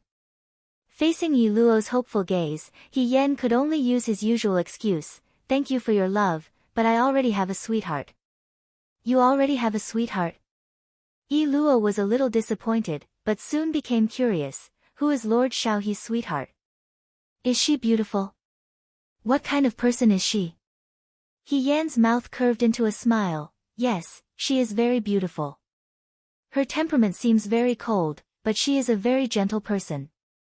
This young man had always looked calm and gentle, but at this moment, he really showed the shyness and nervousness of a young man his age. Yi Luo was even more curious. "From what you said, this girl should be very outstanding. Then does she like you?" He Yan was stunned and shook his head. "She doesn't like me?" Yi Luo was shocked. Shao He is skilled, handsome, and kind-hearted. Furthermore, he was personally conferred the title of Muan Lang by His Majesty. Why is he not fond of such a person? He Yan shrugged, "Because he's good, and there are people better than me around him. And I have my own things to do, so I don't want to implicate others." Beautiful Silk looked at him and giggled. "Lord Shao He, you're good at everything, but this is the only bad thing about you. As long as your sweetheart isn't married yet, it means that things aren't set in stone yet. Then, snatch. Back then, when master wanted to pick a concubine, there were dozens of sisters in our courtyard. Every day, I would appear in front of master, and every day, I would dress up meticulously. This concubine was the one who fought for the position of master's favorite concubine. If Lord Xiaohe really likes that lady, then don't bother about anything else. Someone better than you might have a higher status than you, but she just had to lose to you. Honest women are afraid of pestering men. If you pester her day and night, who knows when that lady might fall in love with you. He Yan didn't expect to hear the phrase, honest women are afraid of pestering men, here. He thought of Jiang's anxiousness at that time and secretly laughed. Yi Luo seemed to be very enthusiastic about helping her to win her sweetheart's favor and wanted to talk endlessly. He Yan could only stop her.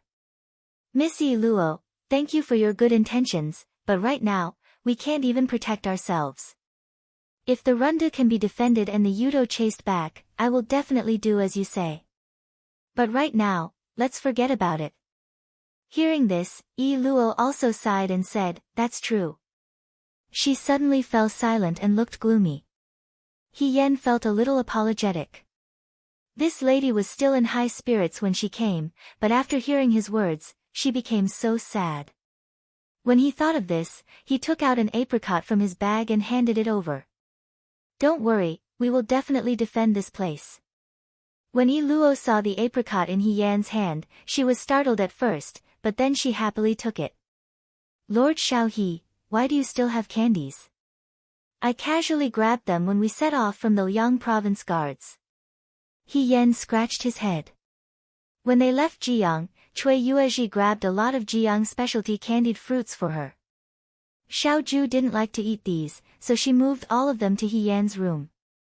When they left, they mostly brought dry biscuits and dry rations. They didn't bring many snacks like these, but He Yan still picked some up, thinking that they wouldn't take up much space anyway. Yi Luo carefully licked the apricot and happily said to He Yan, thank you, Lord Xiaohe. Ever since the Yudo came, this concubine has been starving and full. I don't even have rice to eat, let alone candies, I don't even dare to think about it. Now that I have received Lord Xiaohe's blessing, I'm really happy. He Yan said, you don't even have rice to eat? It can't be, right? The Yudo besieged the Rundu for only a little over a month. How can the city be in such a state? Ever since she came to the Rundu, she and Wang Ba had been eating the dry rations that they brought from the Liang province guards. She knew that the Rundu's rations were tight, but that was because they had to be used by the soldiers guarding the city. These few days, she was so busy that she didn't even have time to stroll around the city. If Yi Luo hadn't said it herself, He Yan wouldn't have known that the Rundu was so tense. One had to know that even Yi Luo didn't have enough to eat, let alone the common people. Yi Luo bit the apricot and looked at her with wide eyes. Lord Xiaohe, you don't know. The Yudo soldiers besieged the Rundu for more than a month, but last year, there was a snowstorm in the Rundu. After the snowstorm, there was a famine. Even if the Yudo didn't come, the common people in the Rundu would have had a hard time. Not to mention that the roads out of the city are blocked. There wasn't much food in the city to begin with, and all of it was given to the soldiers. The common people have long been starving to the point of eating grass and tree roots. A few days ago, there were already people who died of starvation. What? He Yan suddenly sat up. Is this true? I wouldn't dare to lie to Lord Xiaohe. Yi Luo said. Otherwise, our Rundu is rich in grapes. Why would Lord Xiaohe only give Lord Xiaohe a bowl of grapes on the first day you came? It's really. That was the last bowl of grapes in the Rundu. The famine in the city was a big deal, but Li Kuang didn't even tell her about such a serious matter. If that was the case, there was no point in defending the city. Li Kuang was waiting for Hirufei, who wouldn't come. On the other hand, the common people of the Rundu were waiting for endless despair and hunger. They were waiting for death. He Yan lowered his eyebrows and put on his shoes without saying a word. Yi Luo asked, Lord Xiaohe, what do you want to do? I want to see Li Kuang. Li Kuang was checking yesterday's battle report in his room when he suddenly saw He Yan striding in from outside. He was a little surprised and asked, "Didn't you go back to your room to rest? Why did you come out again?" He Yan sat down on a chair at the side. She was indeed very tired and would feel better if she sat down. She looked at Li Kuang and said, "I'm here to ask, what are Lord Li's plans after we burned the Yudo's provisions last night?" Li Kuang looked at He Yan and cupped his hands. He said sincerely, "Yesterday's victory was all thanks to Lord Xiaohe. Now that the Yudo has run out of provisions, I plan to continue waiting for reinforcements. The Yudo will definitely be more anxious than us. If they attack the city by force, we can set a trap. What do you think, Lord Xiaohe?" He Yan said, "I don't think it's appropriate." Li Kuang frowned. "Why?" He Yan stared into his eyes. "Lord Li intends to enter a stalemate with the Yudo. This is not wrong, but how long can the people in the city last? I'm afraid that they will starve to death before reinforcements arrive. There is not much food left in the city due to this year's snow disaster. Why did Lord Li hide this from me?" Li Kuang heard this and did not answer He Yan. Instead, he asked, "Who told you this? There are so many people in the Rundu. Does Lord Li think he can hide it?" He Yan's eyes were sharp. Even if he can hide it from one person, how can he not know when more and more people starve to death? Last night, when she led the 500 elite soldiers of the Rundu out of the city, she felt that the soldiers of the Rundu were thin and weak. But at that time, she only thought that it was the result of defending the city for days. She only understood when Iluo told her the reason. If the army was already like this, it was a big taboo in war.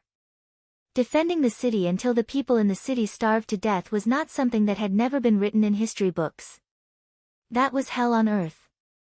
She did not even dare to think about it. Li Kuang was silent for a while. Then, he asked He Yan, "What do you mean?" "We can't continue to defend the city. My lord and I will lead the Rundu soldiers and fight to the death with the Yudo outside the city." "Impossible." Li Kuang answered without thinking. "Taking the initiative to attack is the worst plan. We already took the initiative to attack last night. Last night, we had 500 elite soldiers. But the Rundu has 30,000 soldiers. This is the last hope of the Rundu. If we do as you said and fight to the death with the Yudo, the city will fall and all the people in the city will fall into the hands of the Yudo. Brother He and the Yudo have fought twice. It's impossible that you don't know how cruel and vicious the Yudo are. These people will suffer a fate worse than death if they fall into their hands. I'm the commander of the Rundu. Even if all the people in the Rundu starve to death, it's still better than dying under the torture of the Yudo. Who said that we will definitely lose?"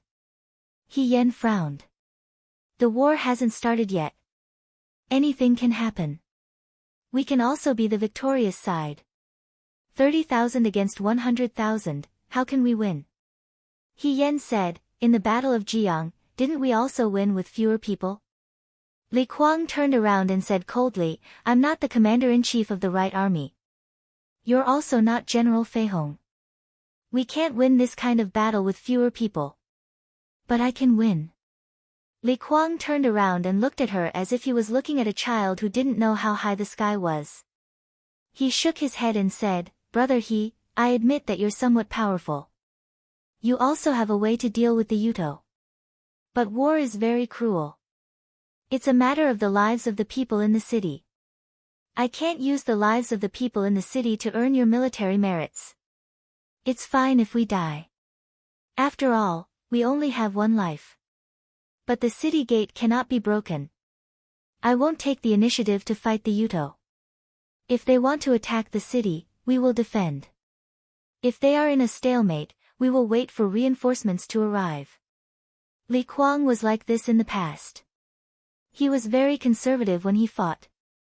He Yan also knew this very well. But at that time, she was only a deputy general who led tens of thousands of Fuyue army. Now, this is the Rundu. Even if Sir he is Muan Lang, without my permission, you can't order the Runda's troops. So, don't waste your energy. Li Kuang said coldly. He Yan took a deep breath. This Tu's temper was bad and stubborn. Even after so many years, it still hasn't changed. She asked, fine. If we do as Lord Li said and don't attack but retreat to defend, but there is no food in the city, sooner or later everyone will starve to death. You and I both know the situation of the Runda's troops. If this continues, even if the people don't starve to death, the troops will starve to death. For the Yudo, if so many Runda's troops die without sacrificing a single soldier, won't it be too easy for them? The troops won't starve to death. Li Kuang's face darkened. I have my own way.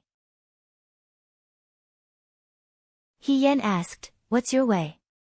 Li Kuang looked at her and said, you don't need to know. After that, he ignored He Yan and walked into the inner room. He Yan looked at his back and felt uneasy. Food was not a problem that could be easily solved, but Li Kuang seemed to have a plan. Could it be that there was a secret granary in the Runda city? But if there was such a granary, how could the Runda's troops and the Runda's people suffer from hunger? He Yan shook her head and planned to discuss with Jiang Jiao and his men. As soon as she walked out of the door, she bumped into someone. It was the Runda's county magistrate, Zhao Shiming. Zhao Shiming awkwardly wiped the sweat off his forehead. He looked into the room and said, I wanted to go in. But when I reached the door, I heard you and Lord Li quarreling, so I couldn't go in. He looked at He Yan's face and comforted her, Xiao He, Lord Xiao He, please don't take Lord Li's words to heart. He has such a temper.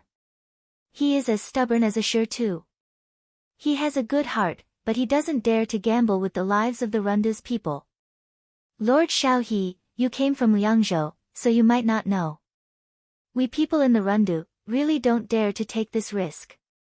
I'm not angry. He Yan sighed and said, I just think it's inappropriate. She looked at Zhao Shiming again. Zhao Shiming was the one who hired craftsmen to make the scarecrows and masks. Zhao Shiming, the county magistrate, seemed to be very popular in the Rundu. Now that Li Kuang was dissatisfied with her, He Yan couldn't ask Li Kuang for help. Jiang Jiao and his men had always been by her side, so they couldn't be separated. This Zhao Shiming should have people around him who could be useful, although there weren't many. Lord Zhao. She thought for a moment and bowed deeply to Zhao Shiming. I have something I need your help with. Zhao Shiming was startled and said, Lord Xiao He, please speak your mind. Lord Zhao, do you have people around you who can be used? For example, bodyguards. I want to borrow 2 of them and do something for me. After a pause, she continued, however, this matter needs to be hidden from Lord Li. He can't know about it. Zhao Shiming looked at the young man in front of him. Whether it was for public or private reasons, he had spent more time with Li Kuang, so he shouldn't help He Yan hide this from Li Kuang. But on the other hand, he believed that this young man didn't have any bad intentions. In fact, he was one of the purest people in the world. Otherwise, he wouldn't have had to take the risk last night to rescue those women from the enemy's camp. Zhao Shiming didn't have to think for long before he said, no problem. The sky in the Runda was gloomy, as if the sun hadn't shone for a long time. The entire city was filled with a rotten and old aura. 2 naked boys pushed a corpse out of a house. This corpse was their grandfather, who was placed on a straw mat. His entire body was so thin that every bone in his body could be seen clearly. He had been starved to death. This kind of thing wasn't rare in the Rundu recently. Ying Xiang walked past them and looked at them with a trace of pity in her eyes. They didn't have much food left. 4th young master, if we stay in the Rundu forever, we will also become like this. She reminded him softly. Chu Zhao didn't say anything and just quietly walked forward. Prime Minister Su's people had already left the Runda long ago. Staying here was the same as waiting for death. No one would take the initiative to enter this city that was bound to fall. Prime Minister Su's people couldn't be found here. Even if he was the 4th young master of the Chu family, when the day came, there wouldn't be any difference. Death was an extremely fair thing. It wouldn't be merciful for a moment just because of one's status. Ing Xiang still wanted to say something. Let's wait a little longer. Chu Xiao interrupted her. Wait? What were they waiting for? Ing Xiang was silent for a moment before she asked, Fourth young master, if you are really worried about Miss He, why don't you take her with you? She didn't even inform Xiao Huijin. She traveled thousands of miles to the Rundu alone just to save the people in the Rundu. Why do you think that she would abandon the people in the city and go with me? Chu Xiao smiled. He Yan was a person. If everything was settled, she would probably leave quietly. The more dangerous the situation was, the more impossible it was for her to leave alone. He thought that this was stupid, but sometimes, he couldn't help but want to continue watching. He wanted to see what kind of shocking things this girl could do and how far she could go. Ing Xiang lowered her head as she walked. Her voice was soft. Fourth young master, you can't let go of her. Chu Xiao smiled faintly. I just don't want to see her die so easily. If she was alive, there would probably be more interesting things in the world. If she was dead, there would only be one kind of woman in the world. As they were talking, Ing Xiang suddenly said, Fourth young master, Miss He. Chu Xiao followed her gaze and saw He Yan standing at the end of the street. She was looking at a house in a daze. There was a woman sitting at the door. She was digging in the soil, trying to dig out some edible grass and tree bark. She just stood there quietly. Her eyebrows were furrowed, making it impossible to see her expression clearly. Chu Xiao walked over and said, Brother He. Only then did He Yan see the two of them. She replied, Brother Chu, Miss Ing Xiang. Ing Xiang bowed. They walked forward together. Chu Xiao asked, Brother He, you just had a fierce battle with Yudo last night. Why didn't you rest in your room? It's nothing. I just came out for a walk. He Yan replied. Ing Xiang asked, Has young master He eaten? If not, I still have some dry food in my bag. She sighed. The Rundu is like this now. We don't have any hot food. He Yan shook her head. Thank you, but I'm not hungry. She really couldn't eat. Chu Xiao thought for a while and said, Brother He, are you worried about the people in the Rundu? Is it because there's no food in the city? He Yan looked at him. Brother Chu, you know about it too. I came to the Rundu earlier than you. Chu Xiao shook his head and smiled. I have plenty of time. All the people in the Rundu are the same. If Brother Chu can persuade Prime Minister Su. He Yan asked tentatively. He Yan had always been suspicious about Chu Xiao's identity. Although Chu Xiao was Prime Minister Su's student, he didn't seem to work directly with Prime Minister Su. Indeed, the reason why he was able to gain face in front of Chu Linfeng was because of Su Jingfu. However, Chu Xiao often made choices that were contrary to Su Jingfu's original intentions. For example, in Jiang, Chu Xiao sent the military defense map. He was a very opinionated person. It was best not to be enemies with such a person. As long as he didn't show any hostility, she could only be careful. Just like how Chu Xiao wanted to use her, if she could use Chu Xiao to get close to Hirufei, it wouldn't be a bad idea. After all, Hirufei was now crazy to the point of inhumanity. If He Yan wanted to be promoted under Xiao Ju in the past, she had changed her mind a long time ago. She decided not to involve Xiao Ju in this and stay away from Xiao Ju. She would try her best to do this on her own. Chu Xiao's smile faded a little when he heard this. After a while, he shook his head and said, Brother He, I'm not omnipotent. Prime Minister Su won't listen to my advice. He sounded a little wronged when he said this. He Yan raised his eyebrows. The relationship between Su Jingfu and Chu Xiao seemed to be very meaningful. I can't help the people of the Rundu. The only thing I can do is to accompany them. However, what does Brother He plan to do? He looked at He Yan. You know that the Rundu can't hold on for long. A city without food could only hold on desperately. Li Kuang didn't explain the situation to her immediately. Now that he was unwilling to confront the Yudo head-on, this path seemed to be a dead end. "Will you give up?" he asked. The man's gaze was gentle. It was like the warm wind in the capital during the third lunar month, but it also carried the coldness of spring. He was sober, but he was secretly looking forward to it. He Yen didn't avoid his gaze. She looked straight into his eyes. "Brother Chu, what do you want me to do?" Chu Xiao was stunned for a moment. Instead, he smiled. "Why are you still asking me?" He Yen slowly walked forward. "I thought that Brother Chu already had the answer in your heart." After a while, his voice came from the side. "I've never seen anything that can stop Brother He's footsteps. I've also never seen anything that can make Brother He lose hope. You think that I'm omnipotent?" Chu Xiao said, "That's not true. No matter how omnipotent Brother He is, you can't solve the Rundu's current emergency, can you?" He Yen fell silent. Chu Xiao continued, "Brother He, do you know that in the past, when the famine was at its worst, the people in the city would even exchange children for food in order to survive? Cannibalism is an especially terrible thing. If the Rundu continues like this, that kind of situation might happen." He Yen lowered her head and chuckled softly. Then, she looked into the distance. The streets were empty. The shops had already closed.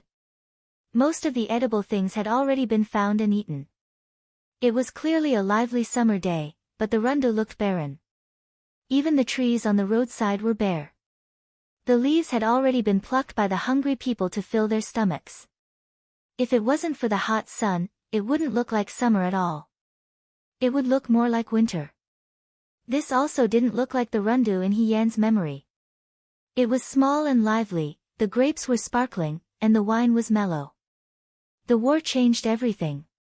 She said softly, "Do you know what's even more terrible than cannibalism?"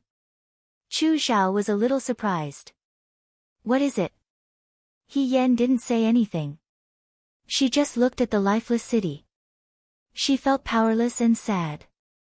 That kind of thing. If she could, she hoped that it wouldn't happen in her life. She didn't want to see it in her life. That was a real hell on earth. You're tuning into the Blissful Bookshelf YouTube channel. We're so grateful for your support, and don't forget to subscribe to join us on this incredible journey through captivating stories. Your generosity through donations truly makes a world of difference, as it's the primary source of revenue that allows me to expand and enhance this channel for you. Thank you from the bottom of my heart for being a part of this adventure.